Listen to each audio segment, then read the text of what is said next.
till my speaker calm. I'll keep going till my speaker calm. I'll keep going till my speaker calm.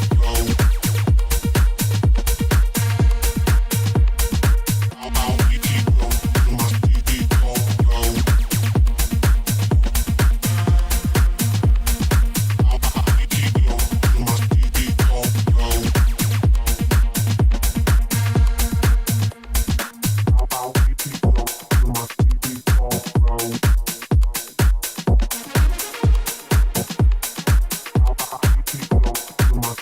calm.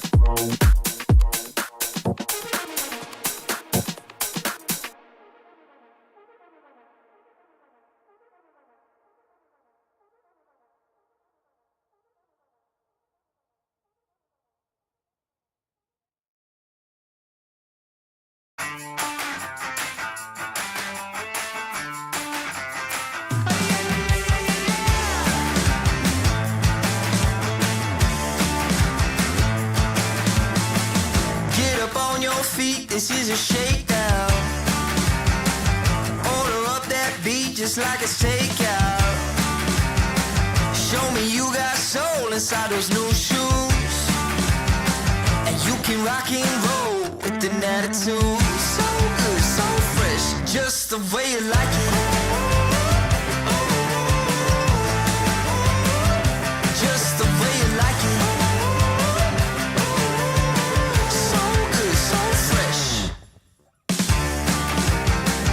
You're the new MC, you got the remix. Keep it on repeat, just let the beat kick. Everywhere you go, you bring the roof down. Everybody knows you got your own sound. So good, so fresh, just the way you like it. Just the way you like it.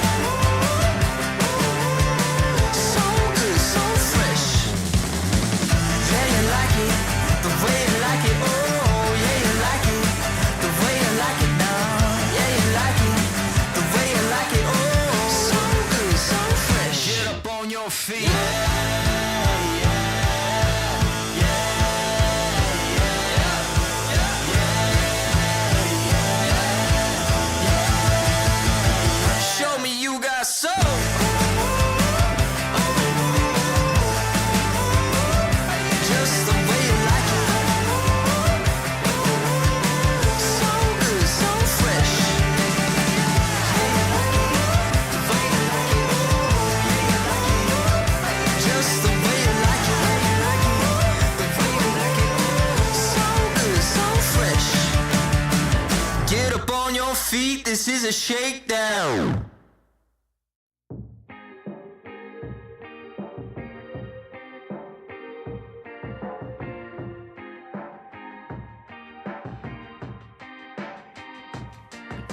The road to the top is a riddle. What will be my destiny? Money and fame are awaiting, but not enough is raining on me. Maybe I should give it all up. How much more can I take? Out here singing to the heavens. When I gonna get my break? I can run this town.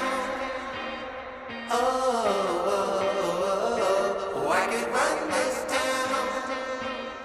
Oh, I can run this town. Oh, I can run this town.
Sometimes you gotta pray for a victory. Yeah, I'm overzealous when I'm thinking about the cash flow. I never had no handouts, just came natural. I've been tested so much, all these restless nights, all these different situations that I've been through. I seen pain trying to creep in through the window, but now I'm sliding through the hood in a benzo. You gotta separate yourself just to elevate. I keep some drink in my cup to see through the hate. Sometimes on the road to glory, you gotta press the brakes. I got a lesson plan for all my past mistakes. I swear I'm proud of all my best and my worst days. Proud of all my feet when I touch the ground. Front of 8 at Beijing, man, they know the sound. I know I made mistakes, but my mama proud. Fans scream my lyrics out in the background. They ain't know me then, but I'm hot now. They say life's a gamble, you gotta roll the dice. I risked a lot of different things just to live this life. Life down bad, you gotta pay the price. I've been through hell and back just to live this life. They say life's a gamble, you gotta roll the dice. I risked a lot of different things just to live this life. When you down bad, you gotta pay the price. I've been through hell and back just to live this life. I'm faced with a lot of different choices these days. Do a rock and roll Lex account of Blueface. The whole world know my name off a mixtape. I still got the same brothers since 6th grade. G-Wagon red seats, we on Biscayne. Trips to the Florida Keys, we imported these. Thanking God for the life he afforded me. All this jewelry on my body, I could like the hood. I need a brown skinned chick just like Megan Good. Holding up every promise that I ever made. Music in the background, it's a serenade. Been rapping 10 years, boy, this ain't a phase. I paid dues, paid rent, and I stayed the same. I had teardrops running down my face. I've been through a lot, I have. They say life's a gamble, you gotta roll the dice. I risked a lot of different things just to live this life. Life down bad, you gotta pay the price. I've been through hell and back just to live this life. They say life's a gamble, you gotta roll the dice. I risked a lot of different things just to live this life. When you down bad, you gotta pay the price. I've been through hell and back just to live this life. What's a life without sacrifice? Sometimes you gotta thank God and just roll the dice. Pacino.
ESL presents ESL Challenger League in partnership with Intel, Acer Predator, DHL, and Checks.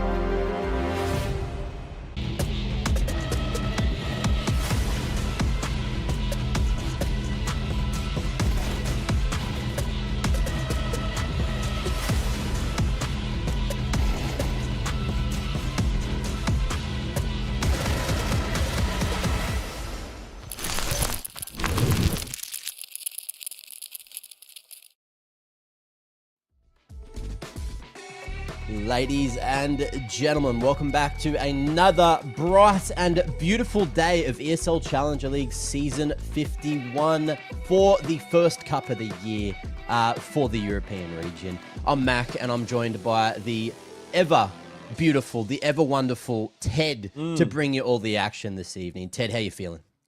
I'm feeling great. Thank you for the compliment. I feel like the only way you can make that compliment and for it to be completely genuine is when our faces are not on camera, right? That makes me blush even more, Mac. I appreciate it very much. But yeah, I'm excited, man. It's my first day on the cast for the new season of ECL, the first one of 2026, and we've got some very decent Counter-Strike coming up, some very exciting teams. Yeah, very decent is a good way to put it. Now, there's a couple of teams that have been taking some names, which I'm interested to have a quick look at because they've taken out, some decent names that we've seen around the grounds for the last couple of years. Yep. Although they do have some interesting individuals on their teams. But alas, today actually matters a little bit more because if they win this, they will be making it into the top 8, which means they will be making it into the prize pool. And you better believe that means they're going to be getting some extra little juicy VRS points to boot. Yeah, no, absolutely. And the most important thing as well is that you get one step closer to that Season 51 Europe Finals as well, right? On top of the 12k that you're getting if you get that first place prize. But for a lot of these teams, Mac, it is very important because this is the opportunity to get some VRS points, get up in the ranking, get more invites to close qualifiers for big events. You're kind of skipping that very nasty feeling of having to go through the open qualifiers for events like Atlanta, for example, right? You can just go into the close quali if you get in a VRS point. So we are entering the big leagues here. A lot of the teams that were not up par to the level of a lot of the others that are fighting for the first place are already out, and we are left with a couple pleasant surprises, a bunch of familiar names, but a bunch of teams like, for example, Leo for me is a massive one that has been playing some good Counter-Strike surprisingly, and then you obviously have some of the people that we know a little bit better, like Gen 1, the Nuclear Tigers, Mouse NXT, and Johnny Speeds. Yeah, who are still all alive and well, at least in the lower bracket. But upper bracket, you can see, as you mentioned, Gen 1 up here, Leo, Mouse NXT, and TDK. So we'll see who ends up going straight to the final and then still manages to keep onto that, second life to go through the second bracket down in the lower. And let's have a look at what we do have, which is where we are going to be playing today. There's been a lot of games down here. If it is overwhelming, just take it, pause the stream for a moment, have a quick look.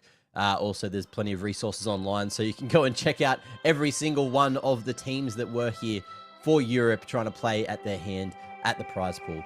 But alas, we are here in almost top 8 territory. We do have 4 teams that we have to get rid of today, and that's going to be between Johnny Speed's Alliance, the game that we will be covering, which is Nuclear Tigers and X-Ruby. And then on the other side of the lower bracket, we do have a few more names. Oromont, which I'm not familiar with, against Ill Will. Hopefully he gets better. Sure. And then Sparta and Sangar. As you can see, Sparta already won that game. Yeah, absolutely. I mean, Oromont is the same team that played on the recent gaming towards the latter stages of 2025, right? The Polish guys, Antivirus, Lunatic, some of these guys. So pretty familiar names for Tier 2, Tier 3 European Counter-Strike.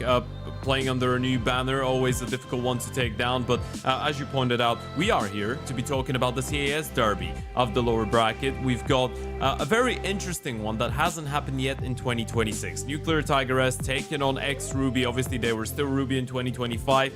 When was the last time those two played? And the interesting thing about this one, Mac, is that they've played only twice the course of these teams between each other. And both times, it was it was going different ways, right? One of them went in favor of XRuby, the other one went over to the Nuclear TigeRES, but I feel like both these teams have been in great shape and probably two of the more pleasant surprises of the Tier 2/Tier 3 scene across the last couple of months.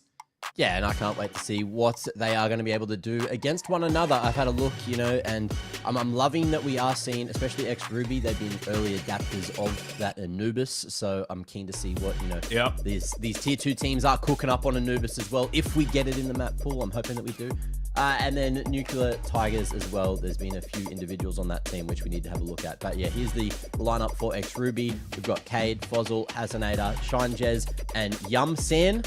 Have I said that correctly? Yumsan? Yumsan. I've been saying Yumsan for a very long time now. Yeah, he's the newest addition, so we're still getting used to it. It's always funky with those CAS nicknames. You just call someone like a certain way for 5 years, and then they come over on Twitter and they're like, well, this is actually how you pronounce it, and they just drop the Eastern European accent on you, and you're like, well, thanks for that. Gotta love that. Gotta love that. Now, let's have a quick look at the recent results for XRuby. As you can see, they have been, taking a decent couple of names. They've taken out Harvu, Nexus, Quentry, and Bebop on their tirade to this point, some of which were in other cups, some of which were in the Challenger League. And yeah, it's good to see that they are taking down some names that have been around for a while, such as Harvu and Nexus. Sure. Yeah, no, they've been in good shape. The only thing that you can probably identify is that 3 out of those 4 best of 3s did go all the way, right? And it's not even it is a mixture of them winning their map picks, losing their map picks. It has been a little bit difficult to establish a comfort ground, so to speak, a heavy punish, but this is one of the things that happens when you play so many officials, right? You're playing against so many different teams. Everyone's got different weak points, strong maps, and it's very difficult to adapt and just have 1 or 2 maps that you're the specialist on, so to speak. But yeah, they've won 4 best of 3s in a row. They've been playing some good Counter-Strikes, some closer games, maybe some issues on T sides every now and then, but all in all, a very good run for XRuby across the last couple of weeks. Yeah, now let's have a quick look at their opponents. It will be the Tigers, the Nuclear Tigers, Flauser, Rain, Ayuki, Senka, and Zika. And let it be known that Rain is just subbing in at the moment. Someone is out with unfortunate sickness. So hopefully we'll get to see exactly what he's going to be able to do as the super sub. No, absolutely. The good thing is that obviously it's sad news for Mikuz, but at least you have someone like Rain who was part of the team up until, 1 month ago, right? So it's not going to be that difficult to slot him in, especially considering he was the IGL back then. So he's definitely bringing in a whole lot of new ideas. And I mean it with all fairness to Mikuz, but the important things for the Nuclear Tigers is that in that type of an important game, you still have your superstars of Zika with the Yope and Flauser with the rifle. Now, in comparison to their opponents, Mac, the Nuclear Tigers have been losing some games lately, but all in all, the streak has not been bad at all. They are actually the team that has played the most amount of official maps out of the 2 since the start of 2026. They've played 79 maps. 79. They did drop 1 game. 79 already, yeah. That's ridiculous. 79 official maps played in like a month of active Counter-Strike, a month and a half even. And XRuby have 74. I feel like those 2 teams have just played half the officials so far in 2026. Mate, these are the grinders that are trying to get it done, and that's why they're slowly but surely making their way up the world rankings. So yeah, keen to see who's actually going to take it between these 2 today. No, it's going to be very interesting, right? And obviously for the Nuclear Tigers, that 1 loss shouldn't be throwing you off. They were just the victim of the great streak that Leo were in. But talking about Rain, as we pointed out, he was the IGL for this team. He was part of it between August of 2025 and the end of last year. And obviously he does get removed to bring in that new breath of fresh air in a Yuki who's only 18 years old. But Rain is bringing in a lot of experience. He's bringing in a lot of ideas. And the one main thing that he's bringing to a game like this is knowledge. He knows the guys on XRuby all too well. He knows their tendencies, knows them as a team, as individuals. So I feel like it is very easy to slot in someone that was part of the Nuclear Tigers system up until 30 days ago, someone that knows the playbook, someone that knows the game plan, and someone that knows the players and knows how to play with them. Yeah, and of course, you can see his stats aren't the greatest, but they are still positive, and that's always a good sign for someone that was an IGL. So we'll see if he can, bring in the mechanics, bring in the extra ideas, and potentially, throw a couple of curveballs today up against XRuby to try and take that W out. It's these CIS matchups can definitely get a little bit hectic, a little bit chaotic, but obviously you'd assume that these players would know each other quite well as well, especially, being from that tier 2 area for such a long time now. So it's almost like a grudge match in a way, right? Sure. Yeah, no, absolutely. It absolutely is. And it will be interesting to see how things are going to go down. Obviously, Senka on one side is the IGL, KD on the other side, both of them being very star-orientated IGLs as well, right? Senka might be the trustworthy number 2 to Flauser, let's say, but KD is the number 1. And as you pointed out, they just know each other so well. They've played only 2 officials between each other since the start of October, which is interesting because usually you see those teams just play the same tournaments, right? But they've been evading each other so much.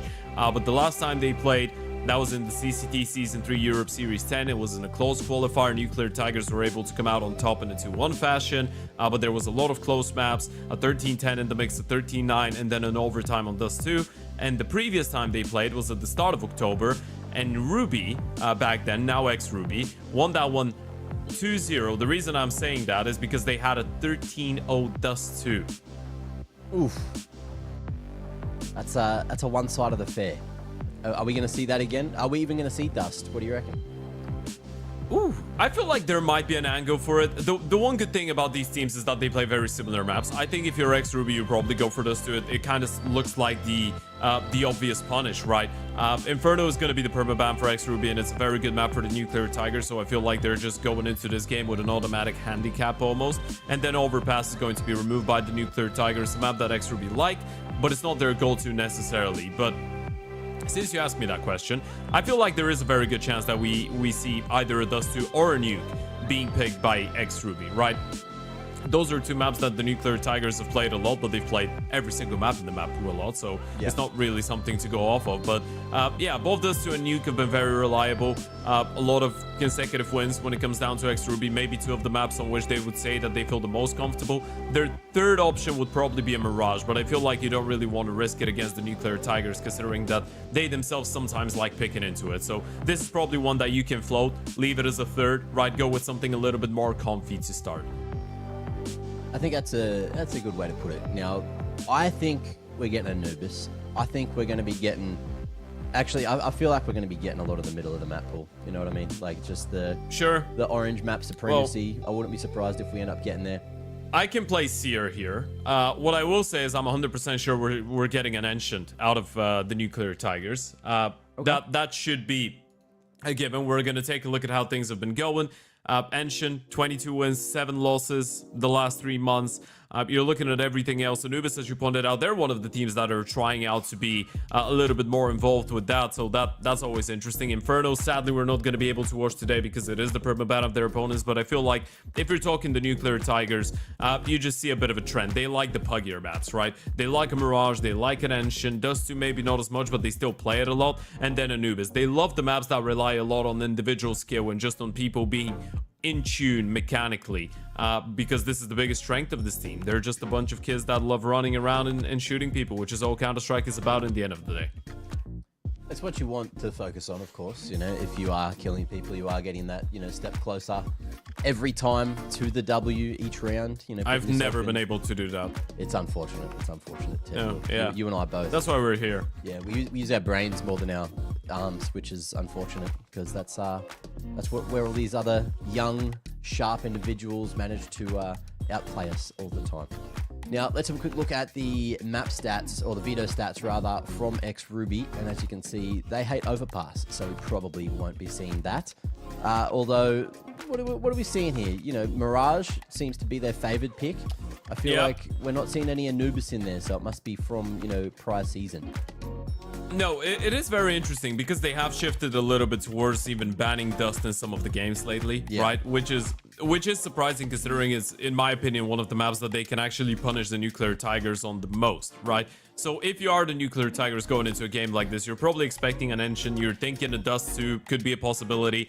But then the Mirage, again, even though it sticks out as like a sore tongue, I feel like if you are the Nuclear Tigers, you're actually going to be happy if ex-Ruby just go with what they've been doing lately and just pick a Mirage, right? Because on the other side, it's not like Nuclear Tigers have a go-to tendency towards Mirage, but they like it when other teams play it against them, right? They have a very good CT side, they have a lot of momentum-based players and a lot of momentum-based calls as well, where they're just going to be playing up in your face, very aggressive Counter-Strike, and if you let them start on the CT side, that allows them to do so. Now, over on the side of the Nuclear Tigers, as you've seen, they don't really pick Mirage, but they are happy with Mirage being picked against them. And when I did make that bold prediction, it sounds a little bit, and it seems a little bit less bold now that we've seen it on paper, but yeah, they have picked Ancient 33 times. So I guess it's not crazy to say we're expecting to see more of the same today. Yeah, I'm keen to see it. You know, honestly, there's a lot of people that think Ancient isn't really that interesting to watch at the moment, and I'd say the same, maybe at a pro level, maybe at a top level, but in tier 2, you know, there's those extra ideas, there's those extra ways that different players like to play the map, you know, understanding of what parts of the map are more important for them to control, and that always makes it a bit more interesting. You know, also just the fact that it can get a little bit more sloppy, you know, sometimes mechanically the players are better, but in terms of where they are, can always just you know, diversify a bit more from what you're expecting at the top.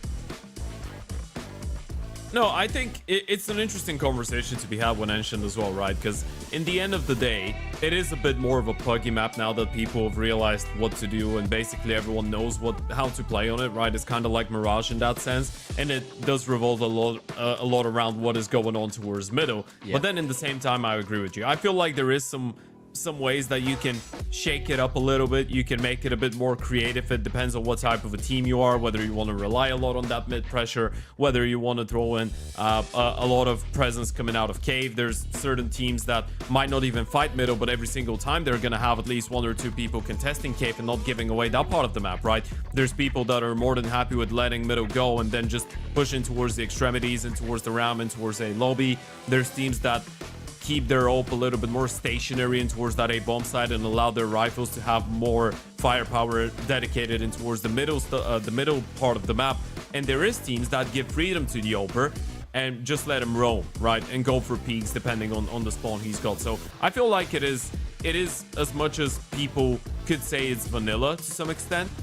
It could change depending on the teams that you're watching, and there still is some creativity to it. And also it's one of the maps that allow you to have a great individual game and just carry through for your team, right? It's a very good map for highlights.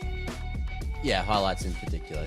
There's many sort of defined routes, defined angles as well, you know, so especially I find it one of the maps where you can definitely work a clutch a little bit easier than say, some other maps in the pool.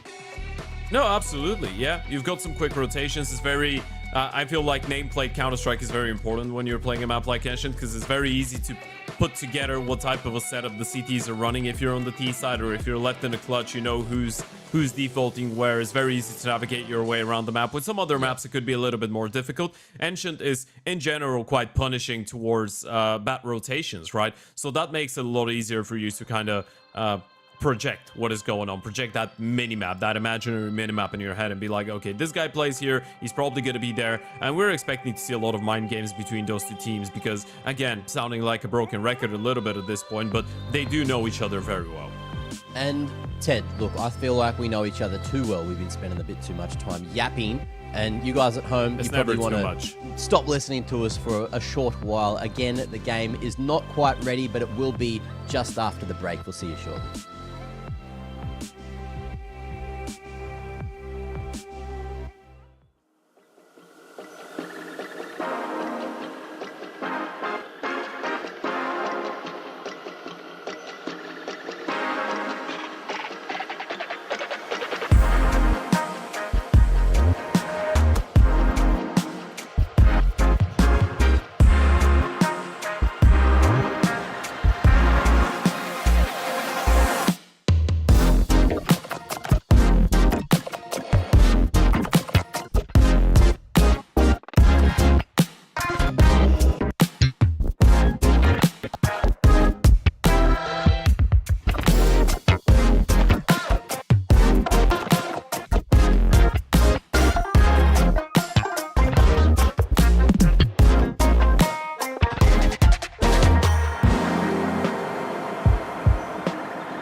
this is a shakedown.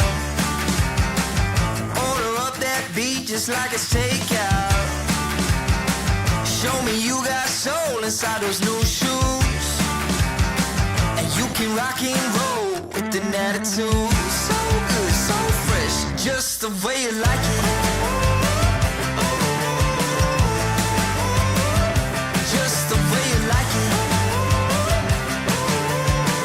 So good, so fresh.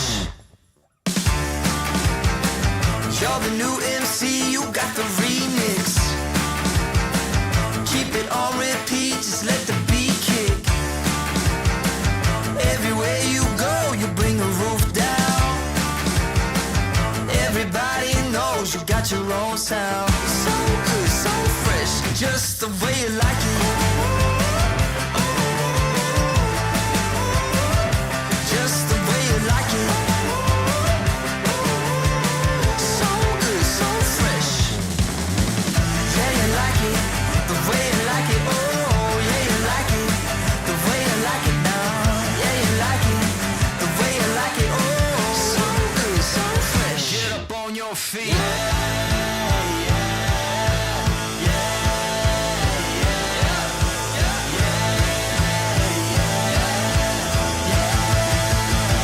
Show me you got soul.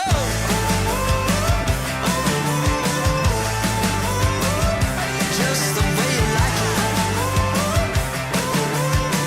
So good, so fresh.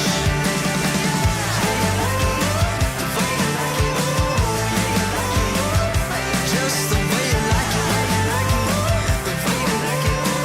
So good, so fresh. Get up on your feet, this is a shakedown.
Sometimes you gotta pray for a victory.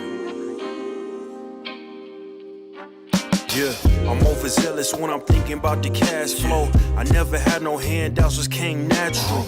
I've been tested so much, all these wrestlers nice. All these different situations that I've been through. I seen pain trying to creep in through the window, but now I'm sliding through the hood in a benzo. You gotta separate yourself just to elevate. I keep some drink in my cup to see through the hate. Sometimes on the road to glory, you gotta press the brakes. I got a lesson plan for all my past mistakes. I swear I'm proud of all my best and my worst days. Proud of all my feet when I touch the ground. Front of 8 at Beijing, man, they know the sound. I know I made mistakes, but my mama proud. Fans scream my lyrics out in the background. They ain't know me then, but I'm hot now. They say life's a gamble, you gotta roll the dice. I risked a lot of different things just to live this life. Life down bad, you gotta pay the price. I've been through hell and back just to live this life. They say life's a gamble, you gotta roll the dice. I risked a lot of different things just to live this life. When you down bad, you gotta pay the price. I've been through hell and back just to live this life. I'm faced with a lot of different choices these days. Do a rock and roll Lex account of Blueface. The whole world know my name off a mixtape. I still got the same brothers since 6th grade. G-Wagon red seats, we on Biscayne. Trips to the Florida Keys, we imported these. Thanking God for the life he afforded me. All this jewelry on my body, I could like the hood. I need a brown skinned chick just like Megan Good. Holding up every promise that I ever made. Music in the background, it's a serenade. Been rapping 10 years, boy, this ain't a phase. I paid dues, paid rent, and I stayed the same. I had teardrops running down my face. I've been through a lot, I had real pain. But thank God, cause we really on a better days. They say life's a gamble, you gotta roll the dice. I risked a lot of different things just to live this life. Life down bad, you gotta pay the price. I've been through hell and back just to live this life. They say life's a gamble, you gotta roll the dice. I risked a lot of different things just to live this life. When you down bad, you gotta pay the price. I've been through hell and back just to live this life. What's a life without sacrifice? Sometimes you gotta thank God and just roll the dice. Pacino.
Ladies and gentlemen, welcome back to ESL Challenger League Season 51 for EU for the first cup. And yes, the game was slightly delayed, but we are almost underway. X-Ruby taking on Nuclear Tigers. And I can't wait to see exactly what we get out of these individuals. We've also got the veto ready, so let's have a look at where this is going to be played, Ted. All right, time to see if we are actually the Seers indeed, or we're full-on imposters. We get the Inferno and Overpass bans. This is easy enough. No surprises there. Now, what do X-Ruby want to go for? They're going to go for the Mirage pick. Now, Mac, this is where I'm actually starting to get very, very intrigued into this game, because I feel like as much as this could be a very obvious pick for X-Ruby, this is the Nuclear Tigers actually being in a position where they can be competitive on their opponents' map pick. I love that. Absolutely love that. And look, no surprises. Ancient going to get picked by Nuclear Tigers, their favorite. We won't be getting the Anubis, but we will be getting a nuke as a decider if we need it. So it is, I'd say, you know, partially puggy, maybe not the puggiest with that nuke decider. But yeah, keen to see exactly how Nuclear Tigers start on Mirage and what they're going to be choosing. And then over on Ancient, you'd assume they're going to be starting on that T side, but yeah, I guess we'll see once we get there. But either way, I'm intrigued to see how both these teams play on their map picks. I think if you're X-Ruby, you're actually buzzing about this veto. You get to play a Mirage first, obviously you picked into it, then the Ancient, which it hasn't been bad for X-Ruby either in recent history, right? They've just won 2 in a row. They beat Nexus here in the Challenger League on a 13-9, and then they had a win over Quentry in the 13-8 fashion. There was some losses before that, but the most recent games in February have looked very good when it comes down to this map. And the Nuke was even one of the maps that we were kind of contemplating about whether they should consider picking into, right? Now, I know the Nuke has not been phenomenally flawless for X-Ruby as of late. They did drop it once in Challenger League against Habu. They dropped it against Nine and CCT, but other than that, they still have won 5 out of their last 7 Nuke games. So if you are X-Ruby, obviously being in a great shape and winning 4 best-of-3s in a row and a little bit more even before that, a lot of the stats are going to be bumped up, so it will feel like you're good on every single map. But I think one of the main strengths of this team is the deep map pool. It is the deep veto possibilities, and one of the opportunities that they will get to showcase that will be today against the Nuclear Tigers. Might be a slight favorite X-Ruby, but they shouldn't be underestimating what Flauser and Co can do. Yeah, I'm keen to see what we get, but of course, Mirage is going to be the first map of the series, and we're going to be getting underway with that right bloody now, straight into the action. Woo! Looking like we have the, ooh, okay, a bit of an aggressive play over towards short. Bomb is hanging in apps, but will that go unders? Are we going to be hitting 8, or is this just a fake? It feels like it's one of these rounds where you just fake it up a little bit. You could try and go down under, trying to provoke a bit of a reaction. Double fake, even. A smokes. Bomb still going back. A Molotov, a bunch of flashes. Zika spotting out the first couple players in towards the Palace. Unfortunate with the fight, and they have spotted the ticket player and gooshed him up and killed him as well. Not too bad. Space created, and they should be able to bring this package across if they even need to plant it. It is just Glocks out, doing the talking. And there you go, X-Ruby going to be taking the T-Pistol, which is a huge one to take, especially on your map pick. It's such a sick pistol round, by the way. You just go for the stairs and jungle smokes, then you delay, then you have that utility in towards B, and you can see Zika. Ideally, you just want him to hide in towards Sandwich, and you want the ticket player to be taking first point of contact. But because of all that noise being made in towards B, he kind of feels like he needs to play for a little bit of information. And the moment you get spotted out in towards Sandwich, well, you're pretty much dead. Pretty much what happened there. Full eco coming out of the CT side. One singular HE on Senka. That's interesting. Yeah, a little bit rough, but let's see what we've got here for Nuclear Tigers. Just going with the gimmick stack of 4 players towards B, 1 in short, just to get that info. Now, Mac, I'm going to hit you with some tier 2 European Counter-Strike knowledge. Yeah. Just keep your eyes on a bunch of people on the server. Now, X-Ruby as a team might be the favorite going into this game. And obviously you have Katie, who's the frag in IGL, Entry on T side, Star on CT sides. You have Hasanator, who's this trustworthy number 2, and then everybody else is kind of more falling into that lurker type of profile. But on the side of the Nuclear Tigers, Flauser has been one of the revelations, at least for me personally, over the last couple of months in online Counter-Strike. Well, Let's see if they can get anything done with these pistols. Hard crossfire. Ooh, doesn't quite work out. Ayuki spotted up on Ninja, and that's just going to be easy pickings. X-Ruby will only lose one weapon in the midst of things, in the mayhem, and Nuclear Tiger is going to swiftly move on to their gun round. Although 3 players without helmets and still, what, 3 Galils brought into the next round. That is a recipe for disaster. Yeah, it is a little bit. They get to play the bonus round. First by coming out of the CT side, though. I did see what the idea was with that HE. I don't mind it too much. They start walking short, you throw the HE, the USBs just swing. It slows them down a little bit on the reaction for the T, so not a bad one. And towards middle we go. A lot of heavy presence. Katie is able to get that opener, but thankfully Ayuki's in a good spot for the refrag. Interesting to see how he will fill in the shoes of some of those star rolls on that CT side as well. 18 years of age, barely any professional experience prior, and he's already getting one of the key spots on a map like Mirage, and on a bunch of the other maps as well.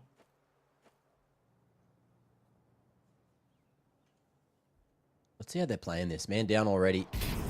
And just going for the 2-2, but it's not looking too good. Molly out of triple forces Rain to stay passive in CT. And X-Ruby happy just to regroup and play for the retake here. Ooh, going forward. Fascinator.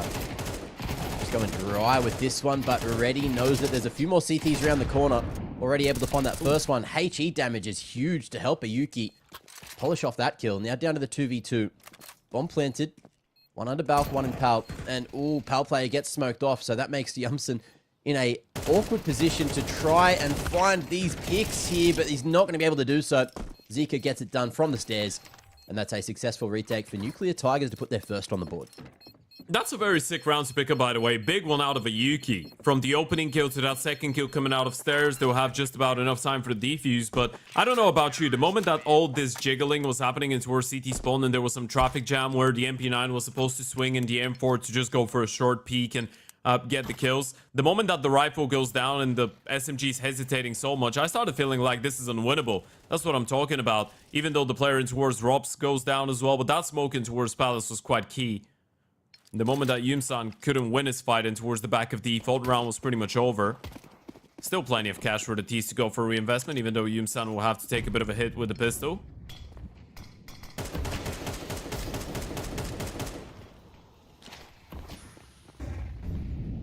I'd say you're pretty much right with that one. I didn't think that the CT should have successfully made that retake happen, but alas, they are looking for mid control a bit more aggressively than before. Eyes on Flauser.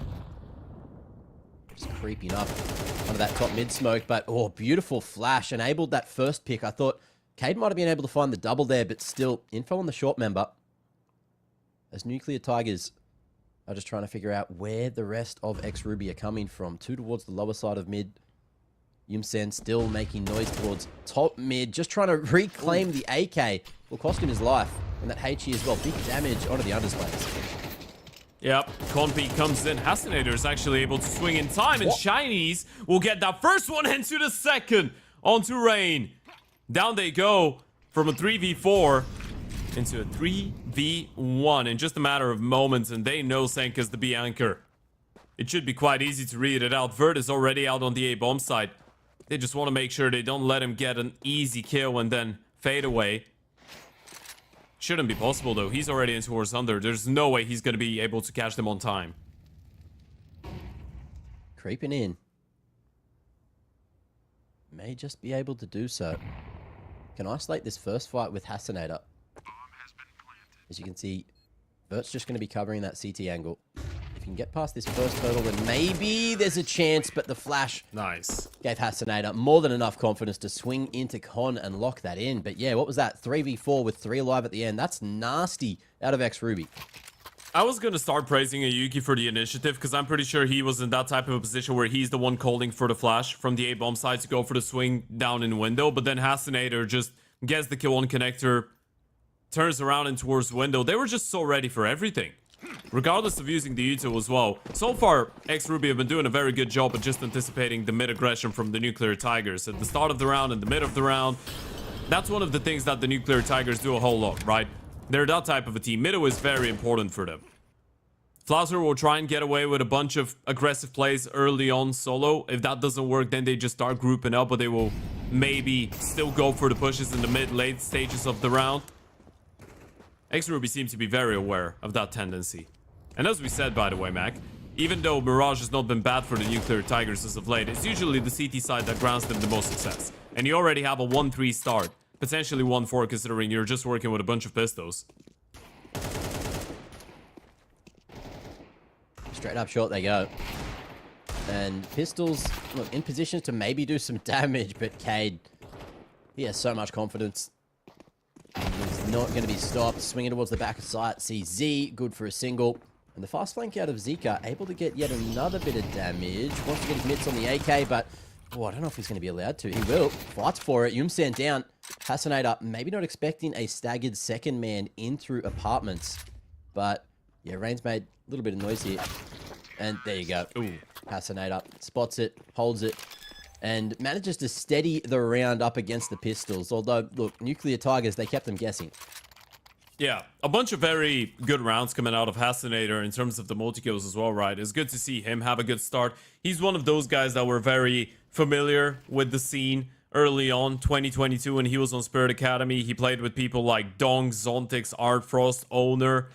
And alongside Owner, he was one of those few that didn't actually get the call-up for the main team. But he's always been a very good mechanical player, and he's still just 20 years old.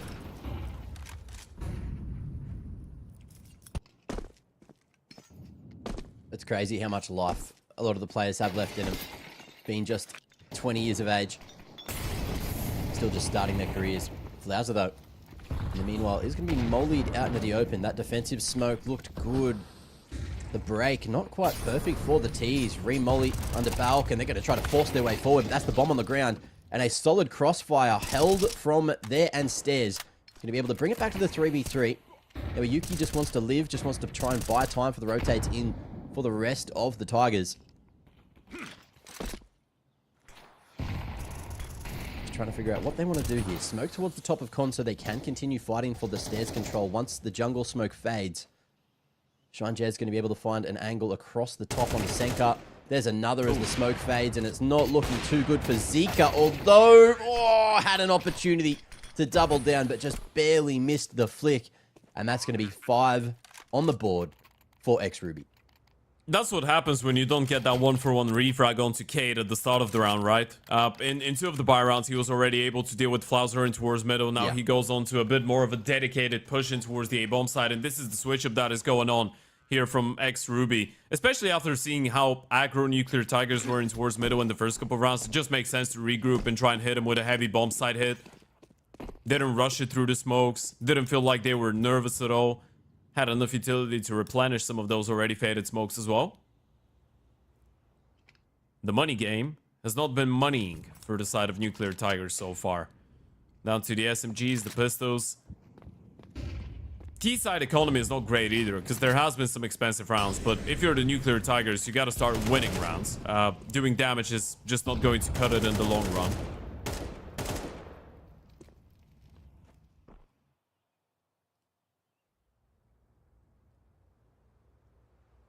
Let's have a look. Again, Tigers just going to go for the stack with the pistols. Or the low buy even. But that's not really stopping Cade. Can smell a couple of eco frags a mile away. Going to be able to find 3 for himself already. Palace control is there with Zika getting the pick and the upgrade. And even though they know it's a stack, I love that XRuby still just have the confidence to keep on running into it. And keep on fragging up.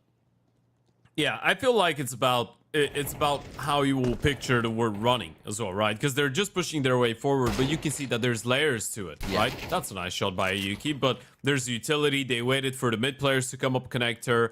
They smoke off deep jungle. The Palace player goes down. It's instant replenish with the mollies. The flashes making sure that that picked up AK by Zika is not going to be able to get into a quick fight while he's still in the swing of things. And eventually Yumsan will shut him down. So this is just some very effective Counter-Strike coming out of XRuby. It doesn't really feel like they're leaving a lot of stones unturned, if you get what I mean. They're still taking the necessary precautions, even if they are running into a stack. It kind of happened the same way with one of the anti-ecos in towards the B-bomb side. It just tells you that the Nuclear Tigers have been calling good rounds on these half buys and ecos. More often than not, they've had the numbers in towards the correct bomb side. It's just X-Ruby have been pretty pristine in the way that they make their way in. Yeah, I'd agree. Just constantly finding the entries. Look at that, Cade, 15 and 3. A lot of those are eco frags, but at the same time, they're the rounds that you want to stabilize. You want to get those entries and try to put yourselves in positions to succeed because, you know, you've seen over time, there's teams that struggle against pistols, and the teams, especially in the current state of the economy, if they win on low buys, that just completely can swing the game back in the opponent's favor, and you don't want to see that. You know, you want to see it nice and clean. Yeah. X-Ruby doing a great job so far. You can see that they've still got a little bit of money in the back pocket in the bank, so if things do go wrong, they can afford to buy for at least another round. But, you know, sticking to the game plan, again, they're just going to take mid control with 3, play on the extremities, look to punish any over-aggression from the Tigers. And Tigers this time, just going for that 3-man setup towards 8.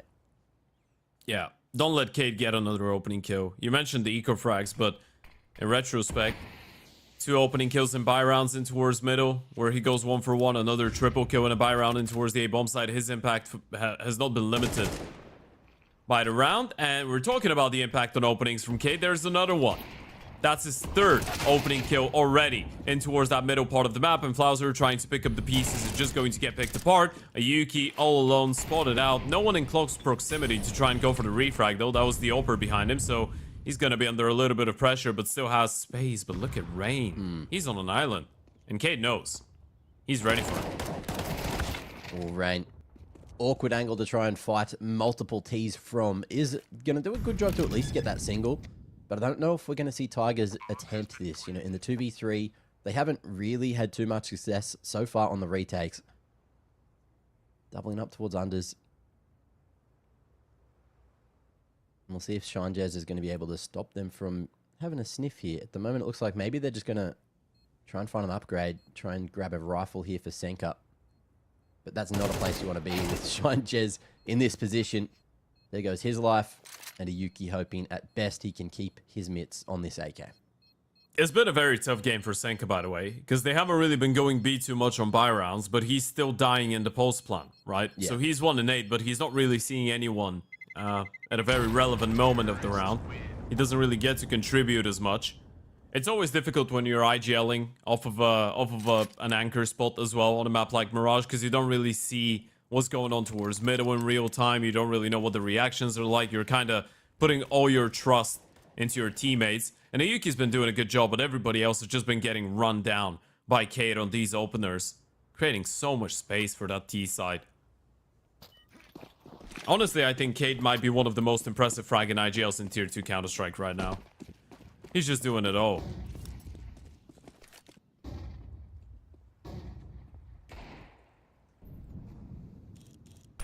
Ramp push. Yeah, Yumsen has the info on that flash coming. One player's position, but the swing not quite followed through upon. However, Zika eventually going to be able to find that 2-piece. And if he pushes in, he will spot the bomb. It's just around the corner. He hasn't seen it. So, okay, X-Ruby. It's now a retrieval mission. And it will boil down to if Zika wants to push any further, but he's happy with the AWP. He's happy with that. And doesn't realize still has how that much AK. more information is just around the corner. God. Ooh, that's a big kill. AK out of the equation. Now you're putting a lot of trust into that recovered ult by Zika. Needs to try and isolate the fights. Unfortunately, he's on a timer himself, and it's Cade once again. Under Palace player. Could be in for 1 kill. They don't seem to be aware. Do they clear him out? Answer is no, but Cade is still able to recover and get the kill. Rain had an opportunity.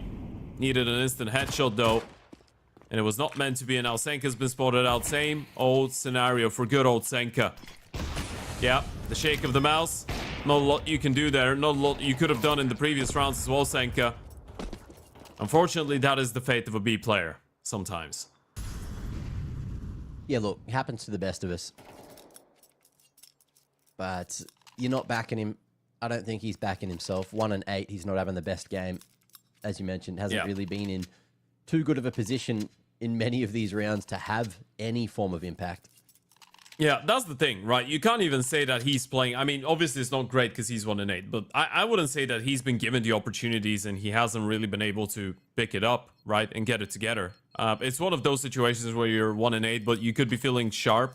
You just don't get to do anything, right? Bar the pistol round and one anti-eco where they went the B bomb side has just been very difficult. And even on the pistol, it was just a fake towards B, so you didn't get a fair fight. You didn't get to do anything. It's been tough.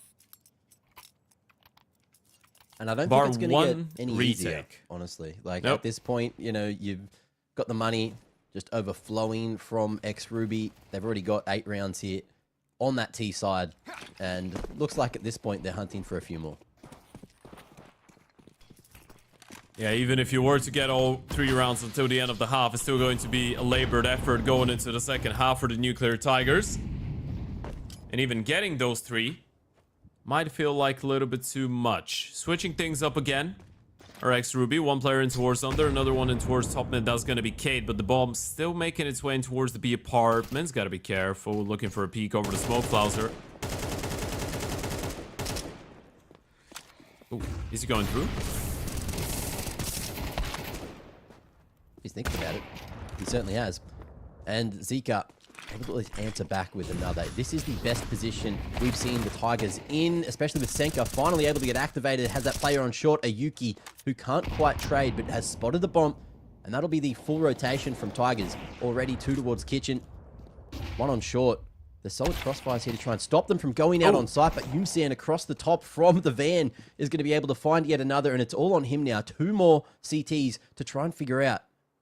You got one just tucked it empty, spotted on the jiggle. The molly will force him over toward that left side, but he's looking for something else. And the molly hasn't hit the mark, but Ayuki certainly has. And there you go. Tigers with a second, finally finding some form of success here on the CT side. Yeah, and that's all on the back of being able to finally win that fight in towards middle as well, right? You go 2 for 1, you clear that part of the map over. Senka gets tested in towards the B-bomb side. We're going to see the replay. This is Flauser, and oh, his beauty. This is the type of risk that you want to see him take. Senka doing a good job getting that 1 kill, and then Yumsan, as you pointed out, tried to isolate. The fights he had the right idea, just couldn't execute.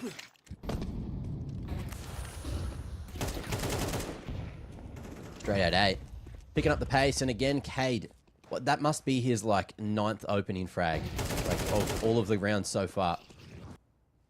And he's just doing it one more time. Straight up con. Flauser unable to trade. Rain going to give it a crack from the top of Ticket, but that's a very vulnerable position.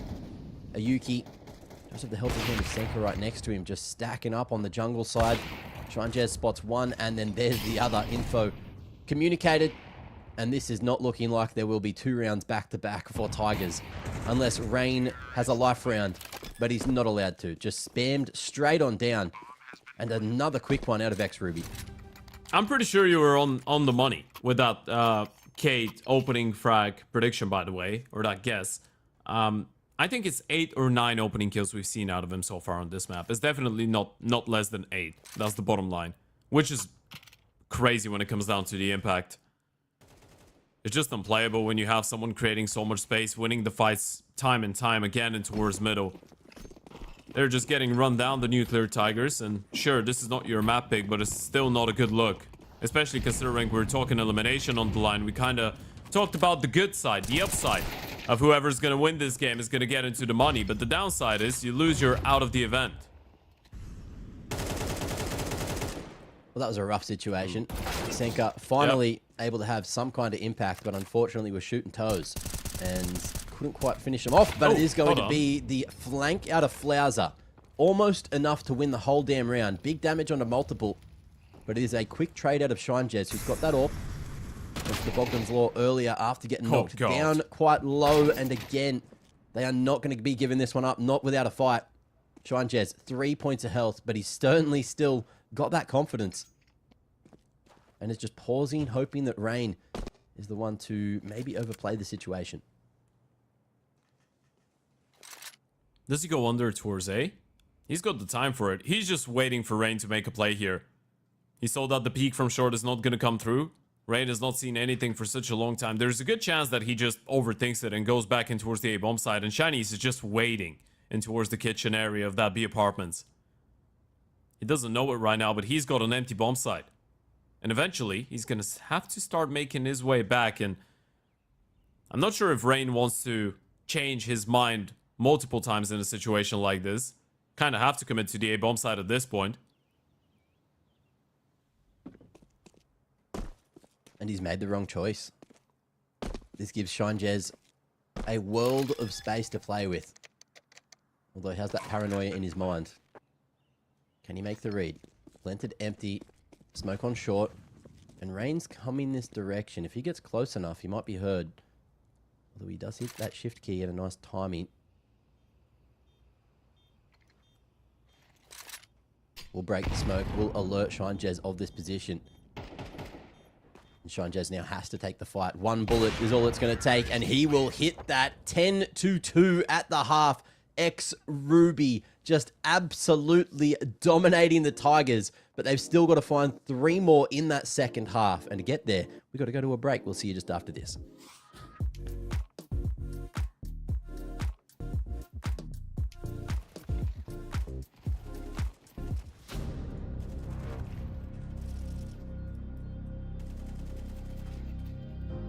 Dunkish.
Welcome back to ESL Challenger League Season 51. We are at halftime on map 1 between Ruby and Nuclear Tigers. And the Tigers just have not appeared at the zoo. They're all asleep, they're slumbering, hibernating, and I think they're waiting until they get back to the jungle, because this is looking like Ruby are about to run away with the game, especially if they lock in this pistol. Yep, 10 rounds on that T side, and Kate, the IGL of Ruby, mind you, is 8-0 in opening fights. 7 multi-kills, 22-6. Insane. Not a bad day in the office. Man is on for a very high HLTV rating, I'll tell you that much. But again, Yep. Molly into window and a 4-man bust up con, or at least that's what you'd expect them to think. 3-man setup on the B site should be able to deal with the short pressure. A Yuki able to find that opening. Zika again starting to chip away at these CTs, and Senka activating out of apps. This is looking good for the Tigers to finally pick up a round, although Hazenator here at the bench swings a little too wide. It's actually TigeRES and Hazenator now with the Julies and armor. Looking like a raid boss in the 1v2. One bullet onto Zika can finish him off. And the same can be said for Rain if he hits that headshot. Can he get Double through peek. the 2-man peak? Great coordination. Puts the Tigers on a 3rd. They absolutely needed this, by the way, and it started getting so hairy in towards that bench position. They needed such a long time to deal with that player there. There was some fighting back coming in from the CT side, but the Nuclear Tigers winning the pistol round is going to at least put them on the right track to make it a bit of a closer game. At this point, Mac, the conversation could not really be about the Nuclear Tigers winning the map. It could be about how did they lose it, right? And it does matter. Put up a little bit of a fight, make it uncomfortable money-wise for the CTs early on. Fake... Oh, failed insta. Not really the way to go. At least now you know. That's not the lineup. And at least it doesn't come through in a buy round. It could have been worse. There could have been an ult there. Yeah, definitely could have been worse. But hey, we'll see if they can figure that one out. They got a little bit of time to do so.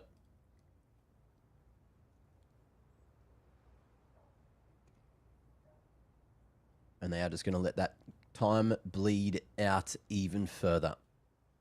1-4 setup for X-Ruby. Cade, the real heavy hitter so far, is going to be given the info, or given the confidence to leave him solo on that B site. It's not a bad call out of X-Ruby. I feel like you just leave Cade alone with a smoke to block. If you're able to force them into an A split, which might be happening, they will be walking into a stack, and this is a little bit tricky. If you lose your player in towards the ramp too early, you're going to be in a very tough spot. And as of right now, they've just spotted 1 Deagle. That doesn't quite give it away. Still going. That's damn no good. And the Galil's going to get the work done, even able to trade onto TigeRES, but they don't hard clear sandwich. Yumsan with the double, almost a 3rd. Gets big damage done here on the 2nd round of the half, but the problem is that was a force in from X-Ruby, so yeah, they're going to be licking their wounds and not looking too healthy in the cash department. They are, however, dropping a hero M4 to Cade, saying, please, sir, continue to carry us. I actually like that a lot. Even in this round, if Shinies is able to turn the corner and hide in towards the ramp, and then the 5-7 still gets the double kill, it's a very dangerous situation that the T's would have found themselves in. And also the M4, another failed insta. And now you're gonna get punished. Ooh. Failing utility is not the way, boys. Not back-to-back rounds. Yeah, it's looking rough. It might also just show that maybe the amount of prep that Tigers has on Mirage isn't quite as high as you'd like. Fascinator, though, in the meanwhile, going to be getting his head ripped off towards CT, which cracks open the A site and incentivizes Tigers to continue heading this direction. Spot that player at jungle, have that info. And it feels like with that pick, they're happily going to continue to put this pressure in towards jungle, not worry too much about CT. But again, as soon as you saw that M4 go down, it feels like the ship has been steadied. Vert retrieving it. Didn't have that silencer spotted, but he will almost catch a timing. Rain flicks across just at the right moment. And Yumsan in a 1v4. Maybe he can get his mitts on the M4, but it looks like we are going to see Tigers just doggy guard the package. Doggy guard the, I guess, prize that Yumsan will be looking for. And it's an easy pick from Rain, who was in their heads. There you go. 3 in a row. And Tigers now ready for yet another weird bite, which is going to look like... Yumsan, was he given an AWP in the meanwhile? I don't know what's going on here. Yeah, he was. Shinies was the one saving money for the AWP. And Cade is still going to play with an M4, and I think Shinies is going to be... Okay, they have money for everyone. That's good. Because Yumsan did have enough money to drop over an M4. And Chinese was just saving up cash for that big green, so they could afford that hero M4. That's because of the damage they were able to do in the previous rounds. He's fast towards short with the movement as well. Able to boost himself into ladder. Oh, and on the jump peak, TigeRES quite low. HE doesn't hit the mark they were hoping for, but neither does Yumsen. So he'll fall on short, and they know that there's one more player quite low here. Spamming at the smoke is going to cost a Yuki his life with the quick rotation in from Vert. TigeRES in the meanwhile going to be able to pick one more up. 3v2, backside clear. 2v2 is what we're at now. And the bomb retrieved just in the nick of time. However, Hassanator disrespecting the smoke, going solo, and now has the info on Zika's position. Awkward fight for Zika to take. He's got a molly to his name, but 2 CTs right in front of him. Reed Smoke allows that swing right out, and it works out for X-Ruby, finally finding their first for the second half. That's such a big play out of Hassanator, by the way. He knew that the player in towards Modi was low on HP, and he also knows that if he respects the smoke too much, if he lets the T's get comfortable, get the bomb planted, and get settled in for a 2v2, then it's a lot more of a difficult round to pick up.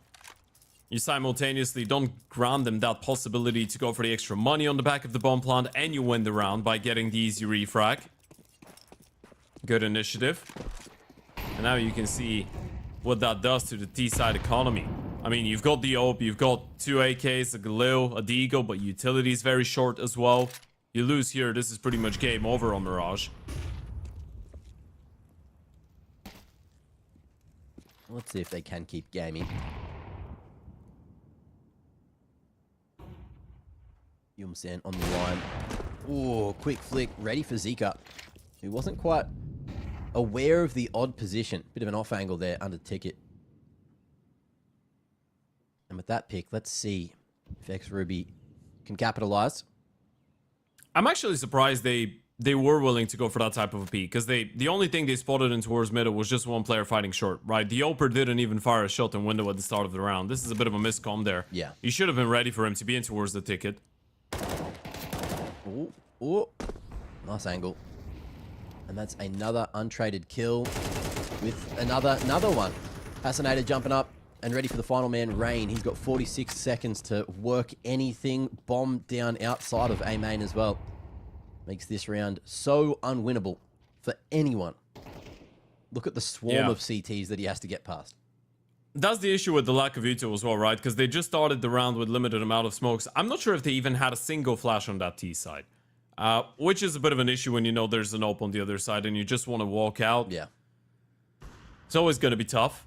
You probably would have loved to see one of these players that went for the AKs just sacrifice, go for a Galil, but have that extra piece of util to help them get out on the bomb side. We were just relying on the Oper not being there pretty much. A bit of a gamble, which when you stack it up with the failed insta-smokes at the start, has just been a very scrappy game for the Nuclear Tigers. It's not just Cade being 24-9. Just the general shrug go, and Cade, may I correct myself, is now 25-9, and he's gotten that kill onto Rain after time. So Rain has got exactly no money. $50. That is... What does that even buy you nowadays? That What, is rough. just a decoy. A coffee and a sandwich? Yeah, lunch at best. Yeah. Let's see what his go-to is for lunch and how much he's going to love the taste of decoy. Because, I mean, this is rough. I don't know about lunch, but if they keep going like this, he's going to have dinner pretty soon. That's true. He won't be late for his Yeah. dinner date. Nope. Let's have a quick look at where they opt to go. What do you do with this buy? Like, you're forced in. You've got one Tech 9, two Tech 9s, one Mac 10, a Deagle, and a Rain who's essentially just a human flashbang. Still gets a kill. Okay, that's something. Quick trade. However, everyone else has fallen. Your options are waning quite quick. Senka last alive. He does have the AK, but he's had a rough one. Gifted the 1v1 and has an insight into where TigeRES is fighting from. Can't wrangle the spray, although he was one bullet from continuing play. 13-5 is going to be map 1's scoreline. X-Ruby taking their map pick in a very convincing manner. Yeah, and this is a statement and a half coming out of X-Ruby as well, right? 4 best of 3s in a row that they've converted now on HLTV, and they're looking to make it 5. This is just map 1, but what a map 1 was that? out of Cade and the boys. He himself has just gone 26-10, but his entire team was just all over the Nuclear Tigers, and we might have been expecting a little bit more of a competitive affair. This was one of the initial ideas, one of the initial pictures we were painting at the start of this, especially with Mirage being a map that the Nuclear Tigers are playing quite a lot, and a map on which some of these individuals, especially Zika and Flauser on the CT side, usually thrive. Well, they were not giving any breathing room and any chances here, Mac. Yeah, they were very impressive to watch indeed. And look, if they can continue this form onto Ancient, that is where Tigers need to be getting a little bit scared. But again, as you mentioned, you know, having that sub is always going to impact you in one way, shape, or form. And when there's money on the line, when your tournament life is on the line, it's just an unfortunate situation to have to play.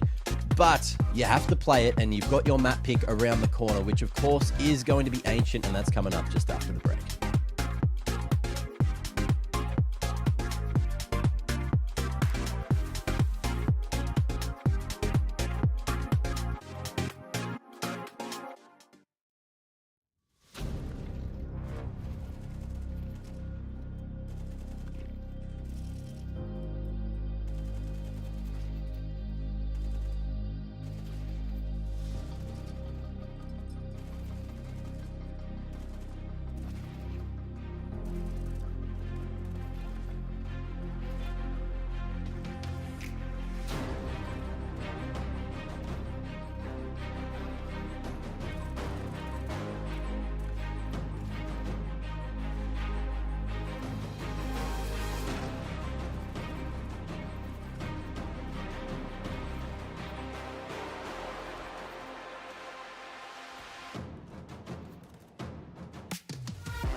This is a shakedown.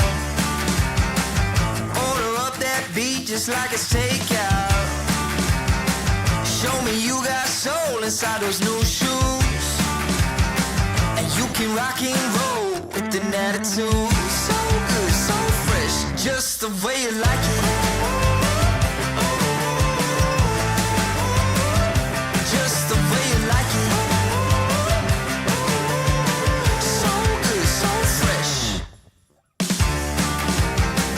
You're the new MC, you got the remix.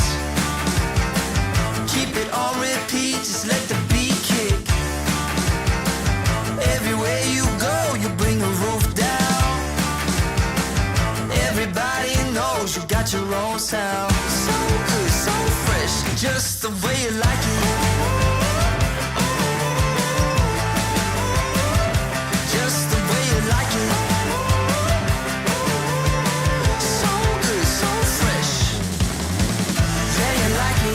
The way you like it, oh, yeah, you like it.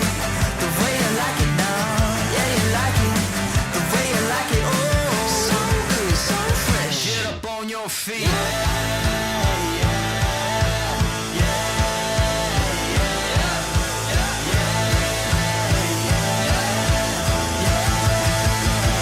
Show me you got soul.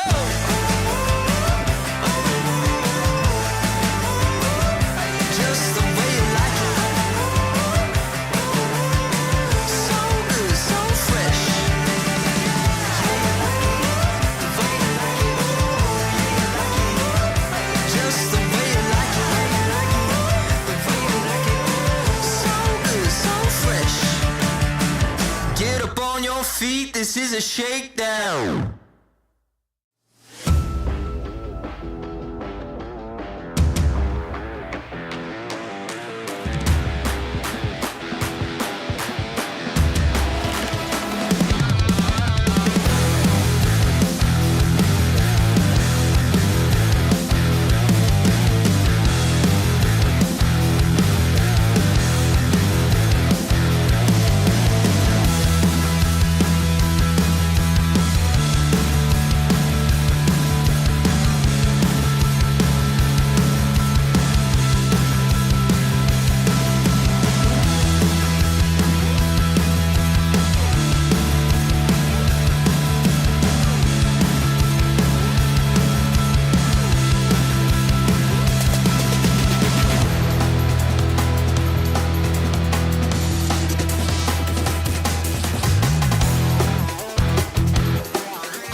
Welcome back to ESL Challenger League Season 51. We're one map deep and about to get into the second between XRuby and Nuclear Tigers. And I can't wait to see if Nuclear Tigers are going to wake up because, as we stated before, they were hibernating. They didn't really get to show us their best gameplay there on Mirage, but I'm hoping we get to see a bit more moving into Ancient. Ted, what's your thoughts?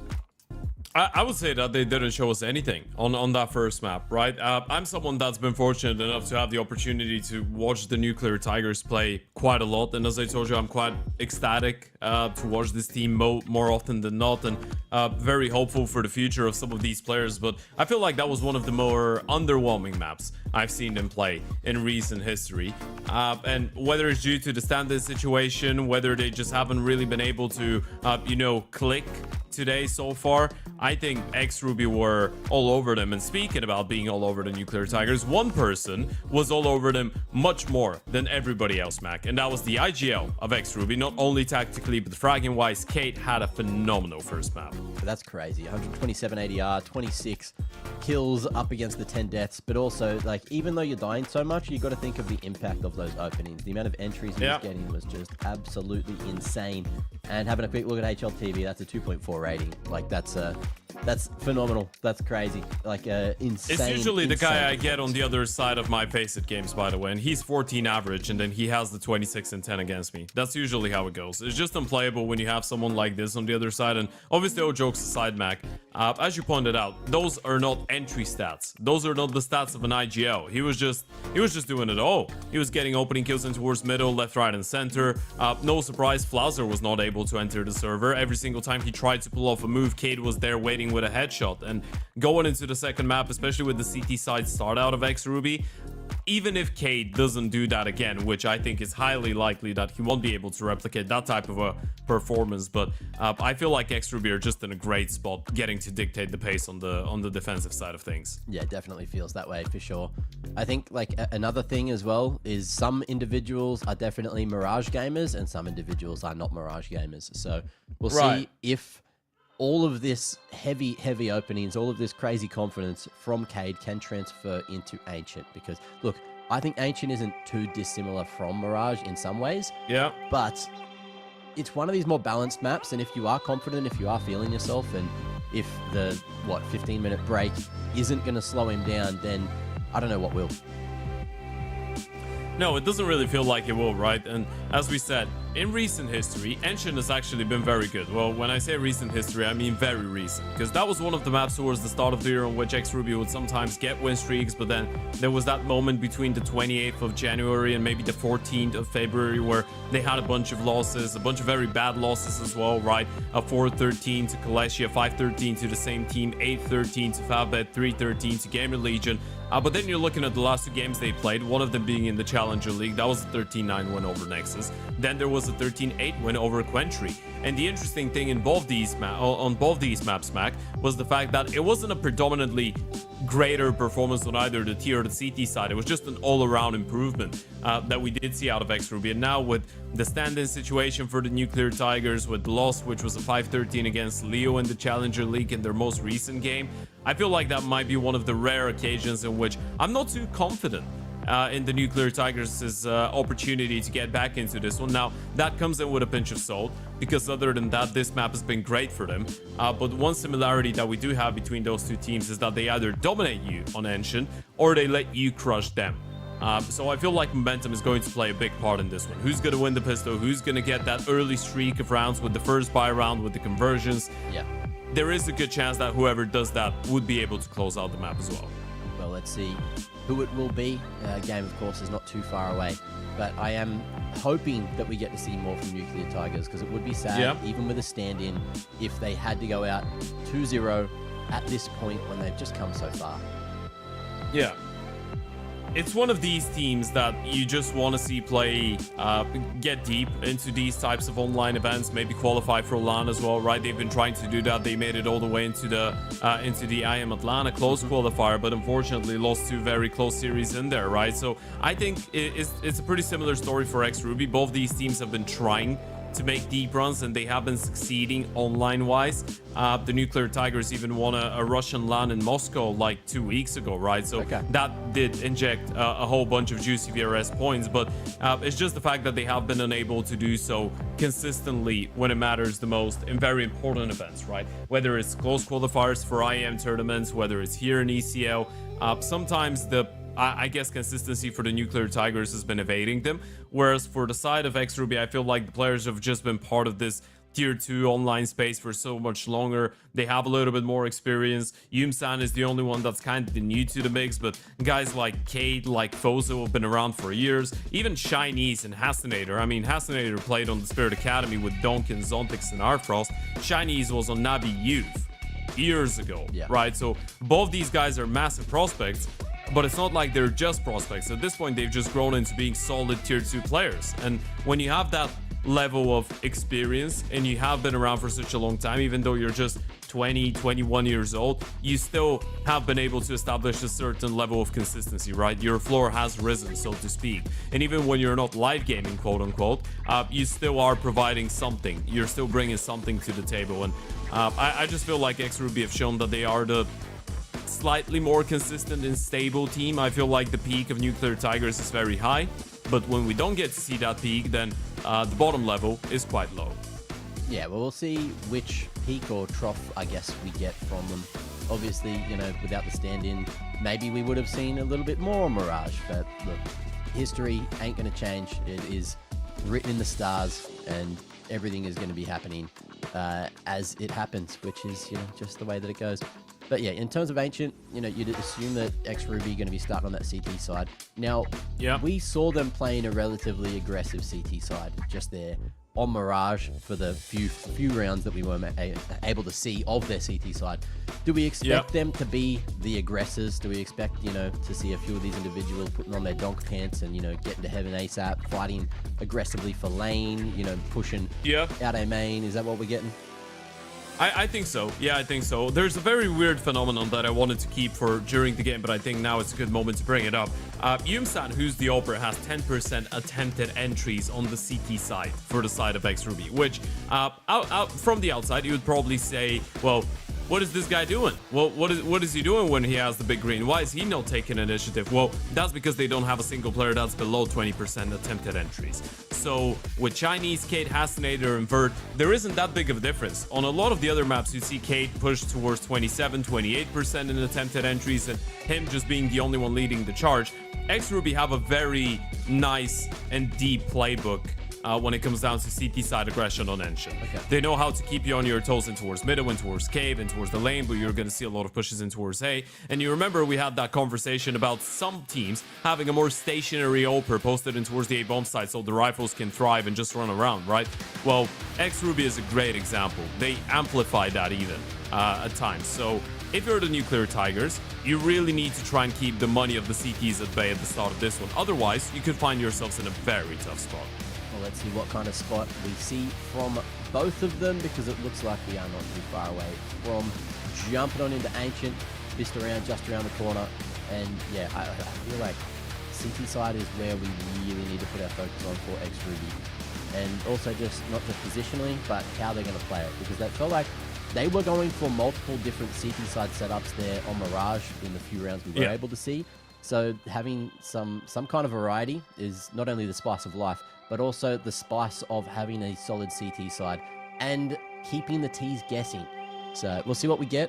And then, of course, you know, with pistols, there's only so many different pistol variations you can go for. So let's see what we are going to get from these two.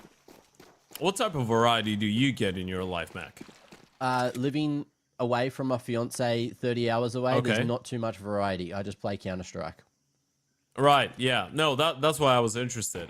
Maybe we were going with variety in terms of food, maybe in terms of what books you read, maybe something else. You know, you can throw in some activities, some extracurricular activities. To be fair, I eat learn the a same language thing every single day as well. So there's not much variety in many aspects. It's the gym bro life, isn't it? Yeah, something like that. Rice and chicken. Rice and chicken. That is the definitely the words to live by. But let's see. if we are going to see a... I just realized I said rise. No, you and did say chicken. rice. I just said rise and Okay. chicken because I thought it was Right. like a rise and grind play on words. No, it's funny. Yeah. We'll take it. We'll take it.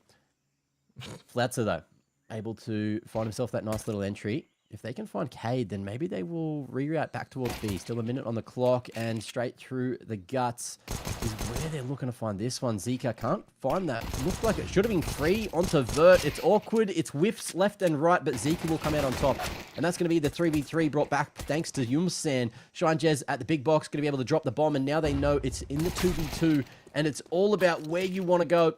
But TigeRES goes back in trying to find the isolated fight. It doesn't work out for him. Julies take the head off of Zika. And with the cover of the smoke, it's a stuck plant from Senka. 1v1.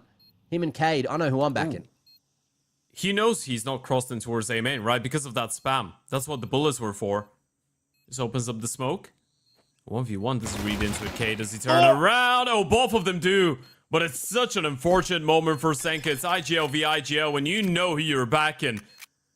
Because of that first map, and because of how good Cade has been, a triple kill to start off Ancient and a 1v2 clutch out of the in-game leader, X-Ruby, are unfazed by the Nuclear Tigers' attempts. Insane.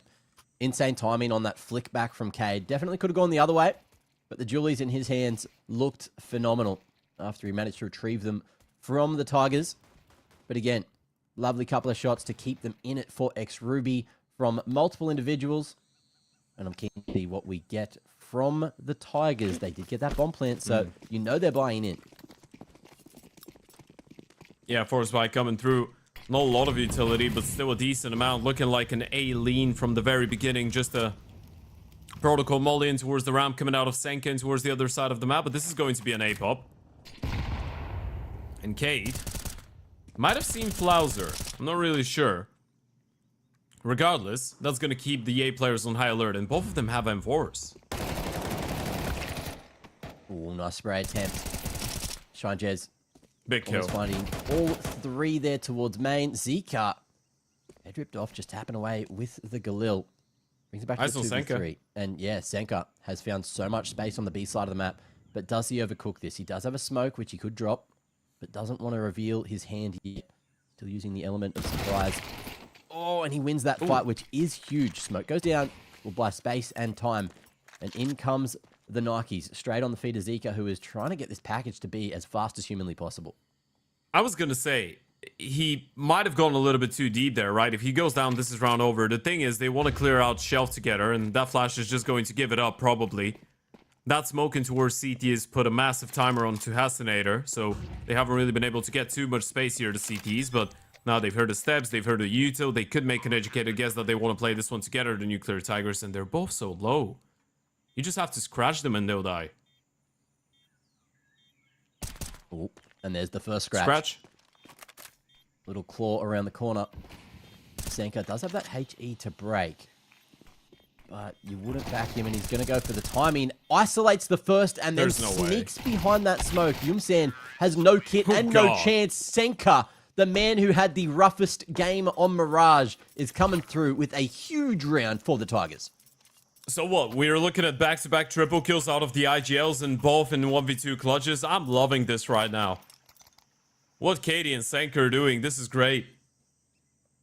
And that was probably the only way he could have won that, by the way. Just walk through the smoke, try and catch the first one, and then make it weird with the smoke. Yeah. Ooh. A little bit disappointing if you're X-Ruby, but this has put a new nuance to this game. Maybe we could get a little bit more competitiveness here on Ancient after all. Just got the timing. It is the perfect. elimination on the line for the Nuclear Tigers as well. Let's see if he can do it again. This time gets info on one of the B members. Maybe not expecting the full four-man stack. TigeRES as well. Just making some noise. Smoked off at Donut, so we'll rotate back towards A. And Tigers are going to be sending 3 through Red Room. It could actually work out, because the CTs were thinking about pushing down the ramp, but they decided against it. Yumsan is aware of the possibility of a timing, but I'm not sure how much he's going to be able to do with just a single Deagle spawning on that angle. Probably not a lot. If they have decided to just split A, and especially with the split smoke coming in, Chinese is just going to be on the timer. He needs to push Donut. Yeah. Or smoke donut, push A main. He's gonna have to get up close and personal somewhere.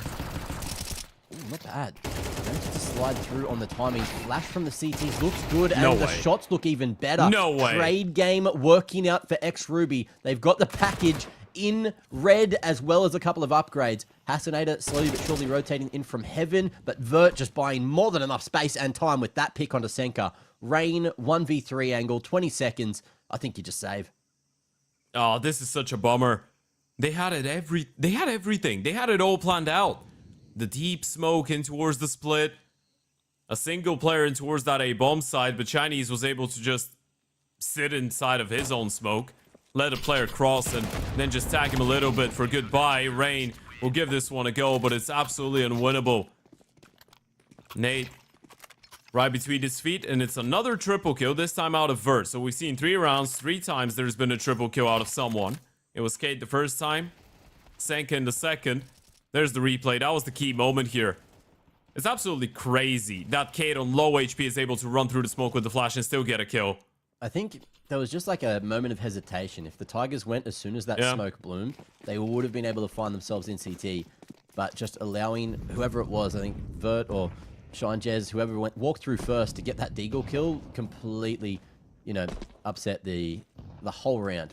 I think that was Yumsan. Yumsan beat the smoke, got the kill, and then Kate got flashed by Vert to go for the peak. Vert got the refrag, and Chinese was just doing his own stuff in towards Donut. But either way, it was just, I agree with you. It's just that moment of hesitation. You could say this is them just waiting for a play, but sometimes waiting to see if something is going to be thrown at you is not the best option ever. And now they're reset. Full eco, so that second round heroics from Senka. Not really having a lot of impact, not really leaving a mark here. Now they're down to the Glocks.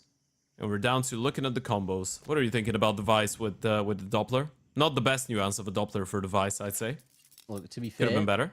I'm not much of a skins guy, but I do like that black and red situation. Like, this is, it's colorful. Yeah. But if I was playing on my vibrance level with that, like, that'd just hurt my eyes. I'm not going to lie. Right. You're playing on very high vibrance then. I'd say moderately high vibrance. Higher than what I'm looking at on my screen right now. Sure. Yeah, I think most of us are playing on higher than what we're looking at right now. But, you know, there's high vibrance, and then there's... My eyes are just going to pop off. Well, speaking of popping off... Oh, the Glocky boys. Unarmored. Don't want to disrespect the incendiary. Jumping forward, and with the A1S, there's only so many bullets you can shoot. We might actually get a plant here for the Tigers. Nope. Fast flank from the MP9. Perfect tool for the job. Going to be able to farm up cash and get the upgrade as well there for Vert. Beautifully done.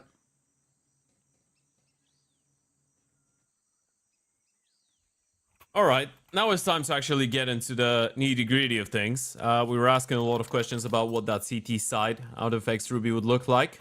How assertive are they going to be in towards middle and towards the lane? How down are they going to be for a scrap? First thing I like out of the Nuclear Tigers, this time we're not going with the all-in AKs, no utility. There's a bunch of Galils. You wanted to have the money for the nades. And as of right now, it doesn't really feel like they're too inclined to fight in towards middle. The CTs in towards cave they go though, and Hassanator picks up a big one. That was the only SMG in the mix for the CT side, and it's good for a kill. Alright, and the double back as well. Thinking, okay, let's send it back to cave, and with that pick, you've killed both of the B players. Surely you go for the full send, and they're going to be doing just that. 2 in on the cave side, 2 in on the ramp side, but just waiting for the smokes to cross those T's, dot those I's, and hopefully get past the long player. However, they're smoked off as well. Cade playing a risky game. Here's that plant going down, and there is just a tunnel of smokes, allowing him to go the whole way to sight find 3 out of nowhere. Sorry? And there is nothing that Tigers can do against that. That is completely, actually ridiculous. Bomb has not even been planted in the meanwhile, so Rain's got a whole minute to try and play this 1v3 out. Yeah, he's got a whole minute to think about how miserable he's feeling right now. And the spam is still coming in. Kate, it was about time for him to bite the dust. But it's 11 HP left, and the headshot right through the wall coming out of Yumsam. This is pure BM coming out of Kate. No respect. I was going to say no disrespect. Well, it's all the disrespect in the world. So much disrespect. What is going on with people in these shallow smokes and towards the cave and no one paying attention to them? I think It happened once to the T's. the cave smoke was the CT smoke, and I think Yeah. Cade was aware that there should be a weird tunnel. But that's one of those ones where you're shift walking through it and you just don't know when it's going to end, and if what you're going to find Yeah. on the other side. You know, it just lasts forever. Well, he just found a couple of backs turned towards him. It's probably the best thing that you could be hoping for. No one looking, no one paying attention. Back to the drawing board, as they say, for the Nuclear Tigers with the low money as well. And again, a heavy setup in towards that A-bomb side for X-Ruby. They're just so ready for some of these pops. Incent gives across some info. Lots of feet going through that one. Lineups there. Cade finds 2. And Always. Zika says that'll do. Able to at least trade back, but won't be able to greed for the rifle himself. Doubling back towards Heaven. Senka's found space at Cave. And X-Ruby, you can tell that they are just happy to play for the retake. Let's see if Vert can catch a timing here. Yep. Senka looking the wrong way. 4v2 makes things even easier. I'll correct you, they're just happy to play. Look at how much fun they're having. Yeah. Everything that they're doing, everything that Katie touches turns into a multi-frag. Vert going to find one of his own. Fascinated to close. And it's looking very reminiscent of Mirage, at least in terms of the start. 5-1, X-Ruby. So far, absolutely smashing it here on the CT side. Yeah, they are. And the scary part is that we actually haven't seen them be too assertive and aggressive, right? It's kind of like they like playing into the hand of Nuclear Tigers. Just playing reactive Counter-Strike. First tactical timeout for Tony Black. One of the OGs of the CAS region.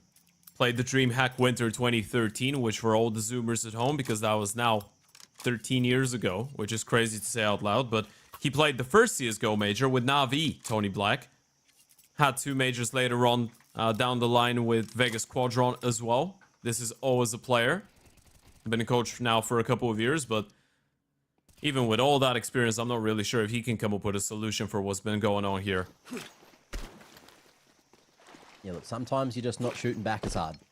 And if you can't get the finances sorted, you can't find your confidence, then you can't really get those rounds on the board. It happens to the best of us.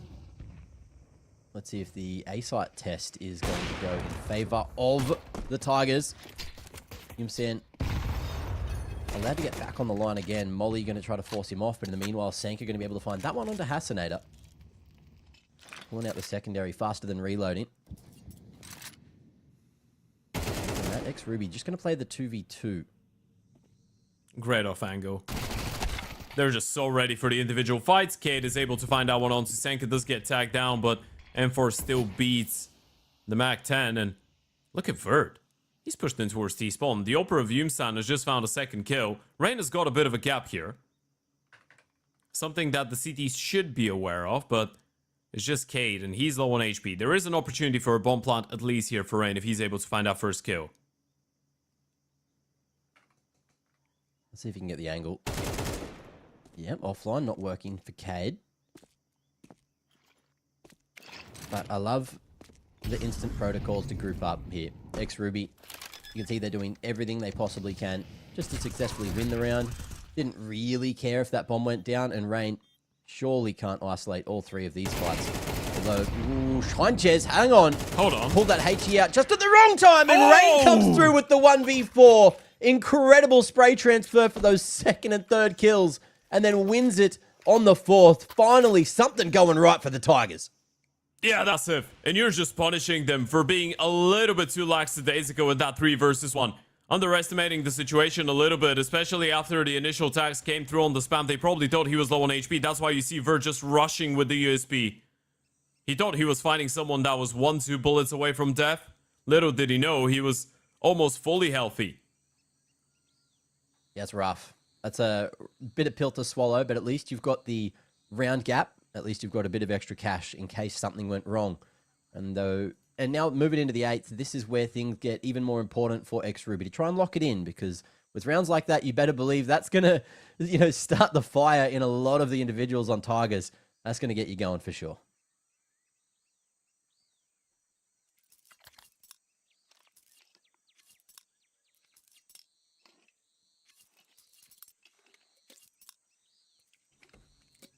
All right.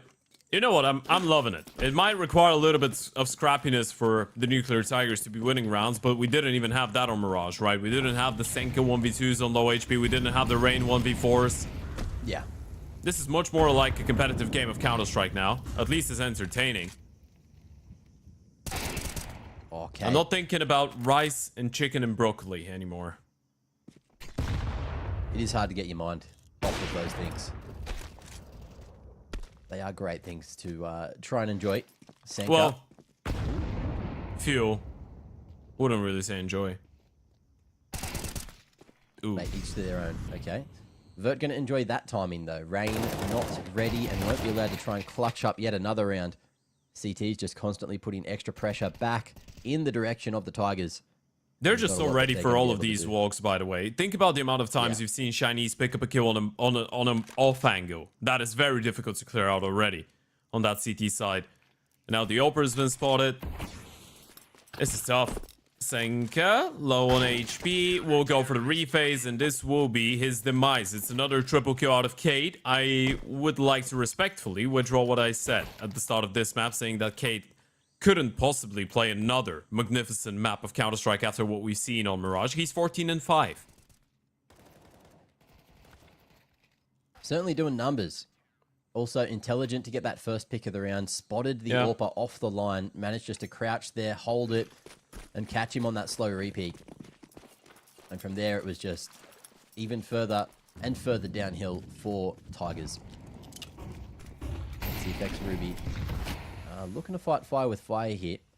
All right, extinguished Molly over towards lane side, and a passive approach at mid. Cade going to be caught at jungle. And things get extra awkward for TigeRES, who gets tagged up through the smoke, still with a full kitty util, just wants to try and play the delay game instead.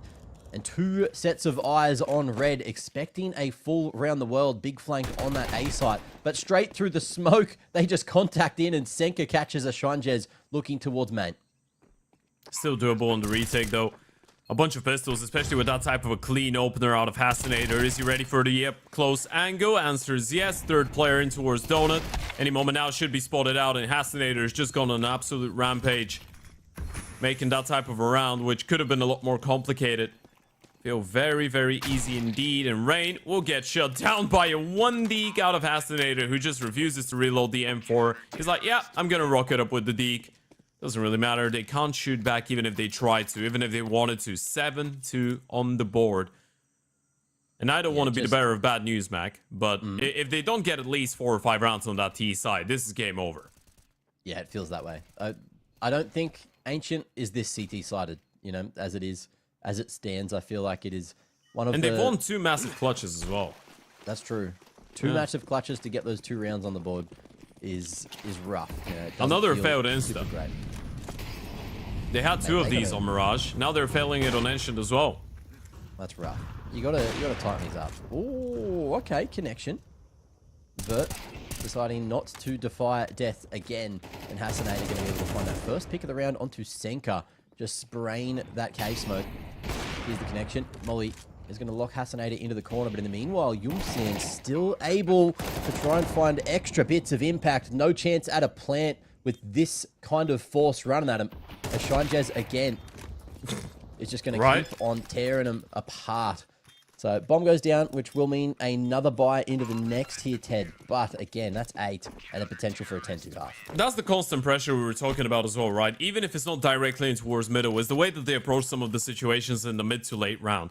The way that you lose a player in towards B, they find an opening in towards the bomb side. There's the cave players spamming the smoke and getting a kill. Then there's the M4s pushing forward. There's the Oper going for repeat after repeat after repeat. You're just not getting even, what, 2-3 seconds to get comfortable onto the bomb side. There's people just running at you. A barrage of CTs looking for fights at all times.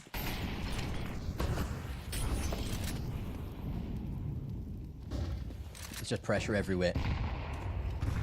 At any given moment. Again, there's pressure. Ooh, finally going to go back in favor of Tigers. There's an opening. Let's see if they can convert. Senka running solo. Won't get traded and will open up this B site. HE doesn't go to the intended location, but in the meanwhile, jumping up, Flowers are going to catch a timing. Cade not quite ready to flick. And it's looking like this will be a third. Massive round out of Senka. That was the only thing that leads to it. You were getting a clean round on that T side at last, and Rain will make sure of it. 5 alive. For the first time in a long time, the Nuclear Tigers make something like this happen and come to reality. And this is some hope. It's a slither of it. Not too much. But at least a silver lining. It all starts with a spam, then another 1v1. It's probably the first round where you've seen a bunch of 1v1 fights just go the other way. Yeah. This is how it's supposed to look. It's supposed to be a competitive game. It's not just supposed to be X-Ruby winning all of them, but you still need that number 4 in order to feel a little bit more secure and hopeful for the second half. There you go, out mid again. Flash is enabling the first pick, and that second, Ayuki. Swiftly through the smoke to trade, going to be able to catch Cade off guard. Rain on the off angle finds 2 with that swing. Here's that pressure. And maybe the confidence that Tigers need to have some hope in the second half. Yeah, you get 4 rounds here. Win the pistol in the second. We might have a game on our hands. This was the resurgence that they needed towards the end of their T side. Finally able to chain up 2 consecutive rounds on the board as well, Yim-san. A 1 versus 4. Oh, baby. It's not Shroud anymore, though. It just doesn't hit the same. Oh. And Ayuki hits it on a perfect timing. That'll be that. 8-4 at the half. X-Ruby still leading, but only by 4 rounds. Let's see if the Tigers can turn this around completely in the second half.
It is do or die for the second half here, at least for one of the 2 teams that we are bringing to your screens today.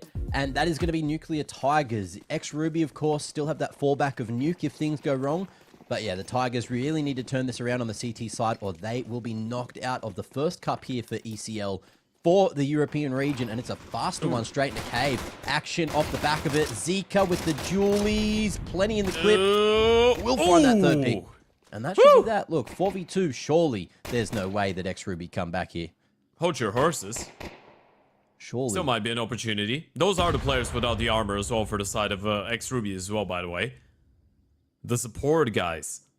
Now, might be time to shine. They still have a bunch of flashes to work with. Both of them coming out of the cave. Pushed is Senka in towards the deep ramp ends. And Ayuki's looking for a fight. Might not really want it though. They've got him surrounded. Yeah, just jiggling. But they know that they have to be in there, right? Unless they've gone all the way through T-spawn at some point, there is no way that they can escape. Yumsen going to be chipped down to 39, but he sends one straight back onto the noggin and flies up with the Julies. Oh, he's got that confidence, but going in 1v1 is a dangerous prospect, which he will win. There's that fifth for Tigers. That's a couple in a row now. 3, I believe, to try to get that confidence back. Yeah, it's crazy that we're saying this, but the Nuclear Tigers winning 3 rounds in a row has actually given us so much confidence to this point because they were struggling to do so on the first map and the first half of this one. It's a big play coming out of Flauser as well. Been a while since we've had the pleasure of saying his name in a good way. Had a very underwhelming Mirage, had a very tough start to this map as well, but now on the CT side, maybe he could thrive a little bit. Force Bite coming through though. Hero Rifle in the hands of you-know-who. And he's dead. Aggression down ramp. Going to find even more rewards for the Tigers as well. And this Force Bite has not gone super well, at least in the initial stages here for X-Ruby. You could see that they were thinking about maybe, hopefully, finding that Galil in the corner. But it was irretrievable. Going up mid. Yeah, with what? A double heaven setup, one close towards the bottom.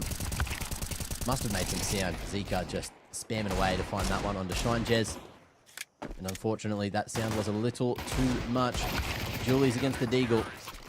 You'd usually back the Deagle there, but Senka running them down, getting that $600 kill reward with MP9. And a 6th on the board for Tigers. So maybe they are feeling themselves a little more now, knowing especially they're going up against Glocks in this round. Yeah, they've started working their way back, and I feel like Senka we have to give a lot of credit to, right? Because he was the one to win that 1v2 clutch in the first half, then Rain with the 1v4 as well, and this is the reason now they're finding a little bit of comfort. These rounds are what kept them in the game. And now you've got Senka on 11, Zika on 11 as well. He's been picking up the pace. Rain on 12. Flauser had that double kill in the pistol, and now they will get to farm a bunch of ecos too. They should. On paper, they should. But friendly fire now, boys. Definitely not going to help them out. Running in front of the spray. And there's only that one casualty for Flowers up. But as you can see, I think Senka even got himself a cheeky little upgrade there. Everything is A-OK in the Tigers department as they need one more round to tie this game up. Good stuff. Ayuki as well getting a triple kill in this one could be a massive boost of confidence. Starting to look a little bit more solid now. What's the T-side game plan looking like? Insta smoke coming in for both teams. Not really contesting middle as of right now. Good damage on the nade. Ayuki's gonna start this one low. Retaking middle on the second timing though, the T's. A bunch of Uto going their way. Counter flashes are not bad from Zika. Kate does go down. Hasinator somehow makes his way out the smoke and is able to get one. Flauser should be a dead man walking. And he's running, not walking, and able to get another kill. How has he done that? That's crazy. Absolute chaos there at mid, but ends up working out slightly in favor of Tigers. Look at this timing from TigeRES. Just drive through the fading smoke on the ramp side. Maybe able to just go full CT. flank cave. Yeah, he's got a... Yeah. He's got Just an call inkling. it. You know there's 2 players at least in towards that cave position as well, right? And you just called a timing. You can go away. Senka You get about to that do the kill same onto thing. Zika, and that's bomb side empty. Yeah, there is no way. There is absolutely no way Yumsen expects this timing on the flank from Senka. Yep, here's those footsteps. They know. And if the bomb can be dropped... Ooh, okay. Senka still holding the trigger. Smoke towards Donut. ShineJazz covering, but not covering the right position. That's bomb down. And time as well for the regroup. Rain coming in hot, swinging together. That's easy. Tigers find that 8th they were hoping for. And it all boils down to the aggression there on the CT side. Perfectly timed. And this is massive. That's absolutely massive. By the way, the aggressive move and the fact that Flauser is able to get a kill on that USP towards middle. He should have been a dead man walking. We're going to see it on the replay as well. Counter flash is coming. Hasinator making his way out while there's a bit of a switcheroo. This is the kill I'm talking about. Flauser should have never won that fight. And that just sets them up so nicely. And it's another big round, another big move being made out of Senka. Yeah. Both IGLs bringing in the impact today. Absolutely love to see it. But let's see what we have from X-Ruby. Straight up ramp, couple of flashes to enable it, and forcing that long player further back. Does he expect this many pistols up in his face? He certainly will. With that flash from Flauser, keeping him alive and maybe creating some extra space. Flauser back in with another flash. What? Big chip damage, but doesn't finish No. off either of them. Headshot for Cade. And just You've like got the that, bomb. it's looking like this will be a round played by X-Ruby. Bomb still on his back. But in the meanwhile, it's easy picks for Senka. Already knowing that these T's are so low. Yumsen with the bomb and a chance and an opportunity. Almost gone fleeting. Back to the 1v1. It's still anyone's round.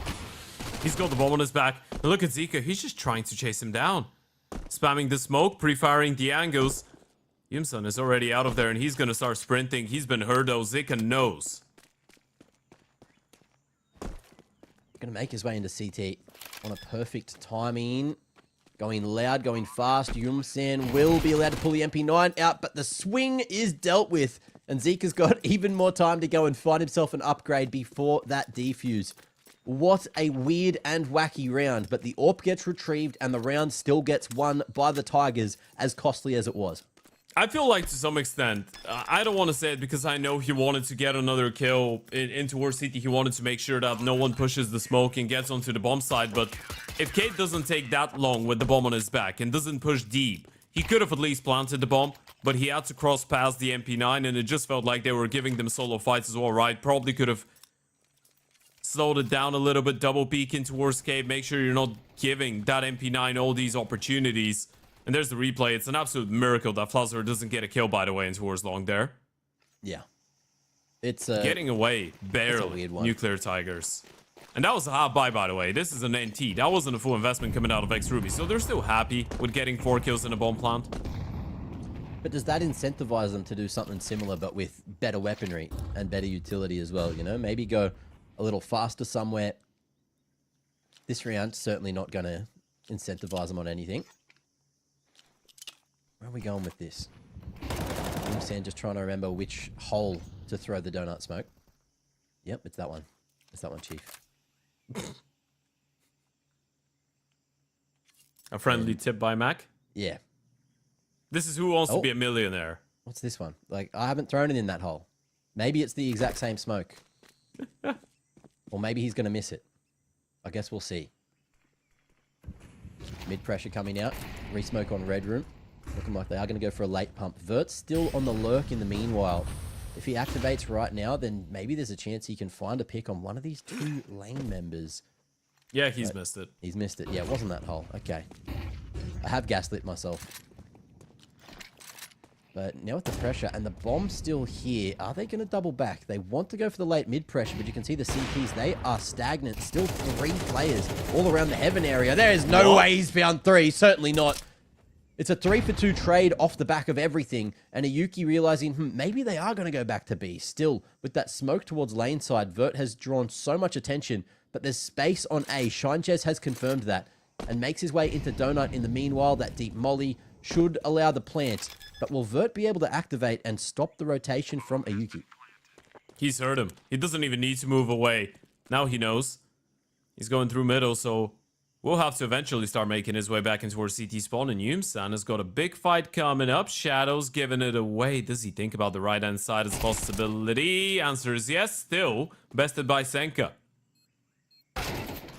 Both players Big kill. needed to win their 1v1s, but Ayuki falling makes things extra difficult now. Bomb is, of course, planted for ShineJazz. Vert wants to activate, and I don't know if Sticking he it. was covered by the smoke. Yeah, there you go. Vert will find him. I think he was peeking out the side slightly on that one. And there you have it, 9-9. X-Ruby finally find themselves around here in the second half. It's very reactive, T-side, by the way. It's kind of like we wait and see what they want to do at the start, and then we're going to play on a second, third timing maybe, right? It's not really one-dimensional out of the T-side. That's what I like about Cade.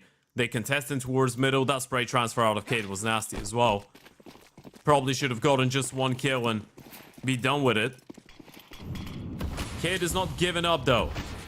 He does want that 2-0 on the record. And it's a very important one money-wise for the CTs. Again, pressure in towards the lane. Second timing. Walk through the smoke out of Cade. No flashes, no support, no nothing. And he still wins the fight. Sometimes that can be like the nastiest thing to deal with, right? You're expecting it to be a wide swing, but it's just a very slow approach and you somehow whiff. You absolutely hate to see it if you're a Tigers fan, but Cade certainly going to be happy with that.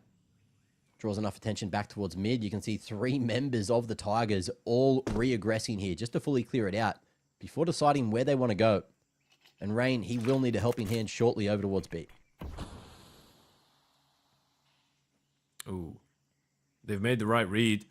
We're going to get the O-post. The thing is, there's a bunch of flashes on the T side. They might want to use some to re-clear that ramp position. They've just sent one player in towards cave.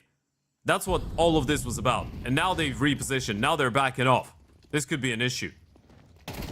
Oh, okay. Insend will buy 5 seconds. That's not a lot of time with a lot of these T's coming right at you. And the spam as well, going to be more than enough for Yumsen to open things up. Zika as well spots this utility coming through, spots the barrel, but misses it on the jiggle. Cade, so mechanically nice to watch getting that pick. Ayuki will eventually deal with it, but unscopes to shine. Jez peeks him. Ah, that's a rough watch, but it is going to be X-Ruby finding that 10th. Re-peak Fiesta. I just find myself giggling at these plays out of Cade at this point. It's just because it's hilarious. It's outrageous. How does he do this? Time and time again. How is he still pulling these off? Walking through a smoke, getting a kill. Look at that jiggle against the Ope. He's just so aware. He's so ready for everything. Cade might be turning into one of my favorite tier 2 players to watch, by the way, because he's arrogant beyond belief with some of his plays. But he's so good that they work. He's just pulling them off. Another tactical timeout. No money for the CT side, so it's misery on that side of the server. 11-9, probably going to be the scoreline after this one. Unless something crazy happens. Something ridiculous. And I don't know if that's actually going to happen, but... A Zeus for Zika. We'll take that. Let's see if I want to have one of these rounds where we're just looking at one guy. I'm not sure if this is possible, but just spectate Zika. I want to see what he does with the Zeus. That would be nice. Where is he? Number 9. He's an A main. Not gonna get involved. Unfortunate. It is a bit of a different spot to go for that Zeus angle. Yep. Oh, he might get involved actually. If they do decide to split A, which I'm not sure if that's the play here, but might get an opportunity. I'm hoping for him. Fingers crossed. It's the classic spacing tester. If you've got no one with you and you walk into that, you're just slamming your desk because you just donated the free AK. Mm-hmm. But in the meanwhile, let's see what they do with these angles. Lovely little one tap out of Shine Jez. Dealing with the cave aggression. Vert, in the meanwhile, is probably going to clear out this B site. Creeps up the ramp with those 2 picks from the B rotations. Maybe you just send it back to B. You know what I've noticed? Exactly what Vert's going to call. Every single time there's a 2v2 or a 3v3, a standoff between a bunch of players from the T side against a bunch of players from the CT side, Cade never goes down without a kill. Never. He always kills 1 or 2. Always good for 1. Yeah. That's kind of Chinese. And good for none. If they can keep this AK alive to the next, that would be nice. Hello. Just to bolster the firepower. But look, in that position, Zika's getting flanked every day. Ayuki, his spot's known, and there's not a lot you can do given those positions. 11-9. 2 more needed for the 2-0 here, and to wrap things up early for X-Ruby. It's been a good day for X-Ruby. Good game as well on Ancient. The fact that they were given a little bit of fight, they had to fight against adversity with all these clutches, crazy rounds, the 1v4 out of Rain, the clutches out of Senka, the multi-kills, the hero plays, and they're still up ahead. Last opportunity. Last-ditch effort for the CT side to stay in the ESL Challenger League. You lose here, you're out of the event, and Rain has opened things up nicely with an opener, but in towards mid-Ocade, of course, will respond back. Getting that one that he's always good for. And even more. Nice mechanics to dodge the flash, swing back, and just getting it all done. Flowser finally neutralizes him. On the 3v3, there's already so much space taken here. But Hassanator and ShineJez doubling up in Donut, going to be able to win the trade game and put it all onto Flowser to try and clutch and keep this round alive. Keep the dreams alive for TigeRES. I don't think he was spotted on the smoke fade. ShineJez not quite reacting, but a swing into the AWP line makes it look quite easy. ShineJez, one bullet, and he's down as well. Flowser with the tap. Reveals no good. And ShineJez, he's just hoping that it was a fake. Flowser's going to have to go back for seconds. And on the wide line, ShineJez. Oh, he's calling He's bluff. playing it slow. He knows he's a faker. Oh, and he's a difference maker as well. ShineJez, big swing, catches him just as the crosshair gets readjusted to the right side. You hate to see that as a TigeRES fan. That was almost the clutch, almost the one that was needed, but he just didn't quite get it across the line. That's such a tough position for Flowser as well, right? Because he's low on HP in that fight. The Oper tags him, so he's down to 9 HP. He just doesn't feel secure enough to stick it. I feel like if he was on full, he would have just stuck it the first time. He just needed to bait him out, needed to go for the kill, but was just too nervous. Well, we've got some XM action going down. Ayuki hoping that someone walks his direction, but we know that that probably isn't going to happen. Sand posted over towards Long. Won't overflick this time. Gets the pick. So does Cade.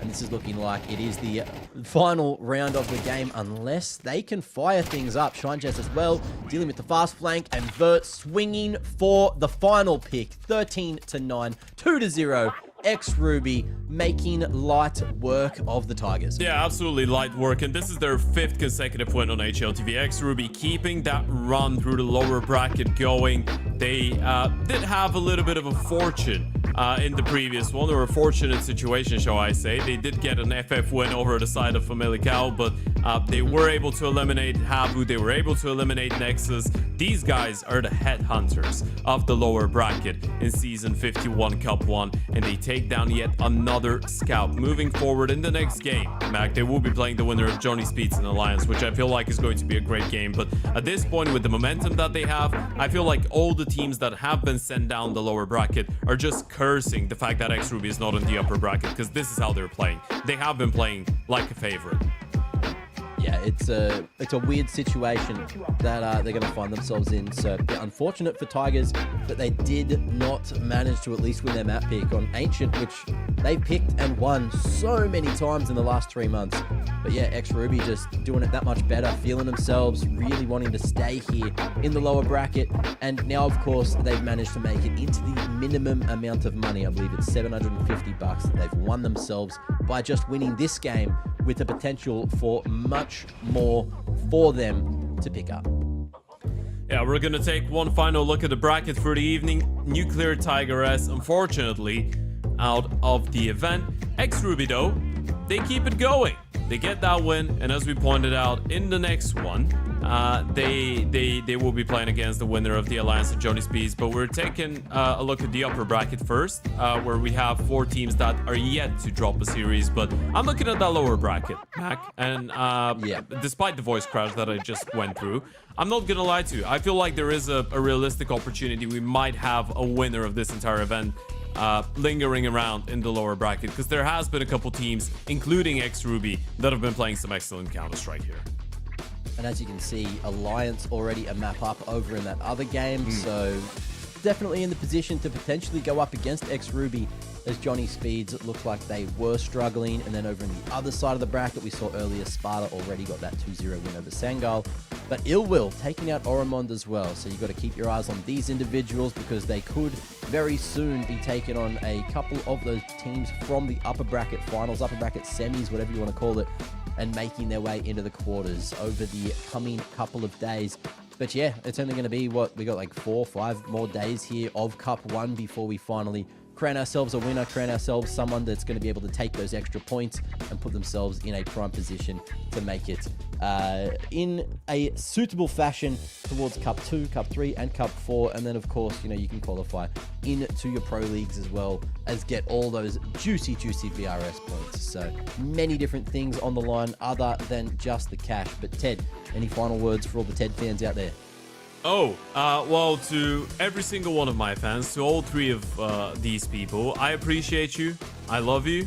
Thank you for being here. But yeah, in all seriousness, Ruby playing a great game. I'm very much looking forward to watching how they do in the next couple of games in the lower bracket, because I don't feel like this is a team that's going to back off and get eliminated easily.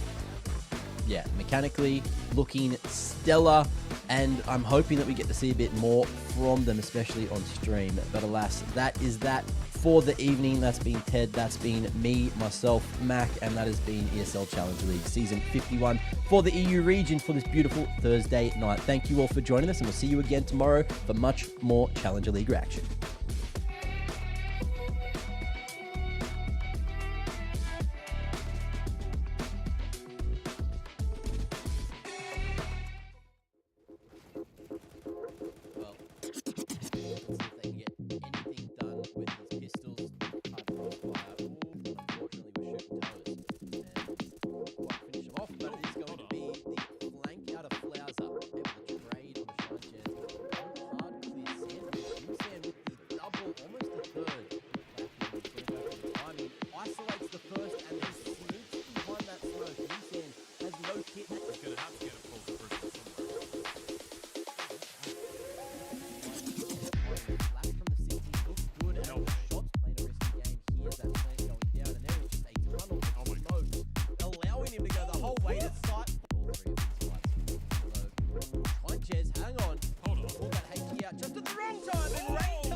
He's a different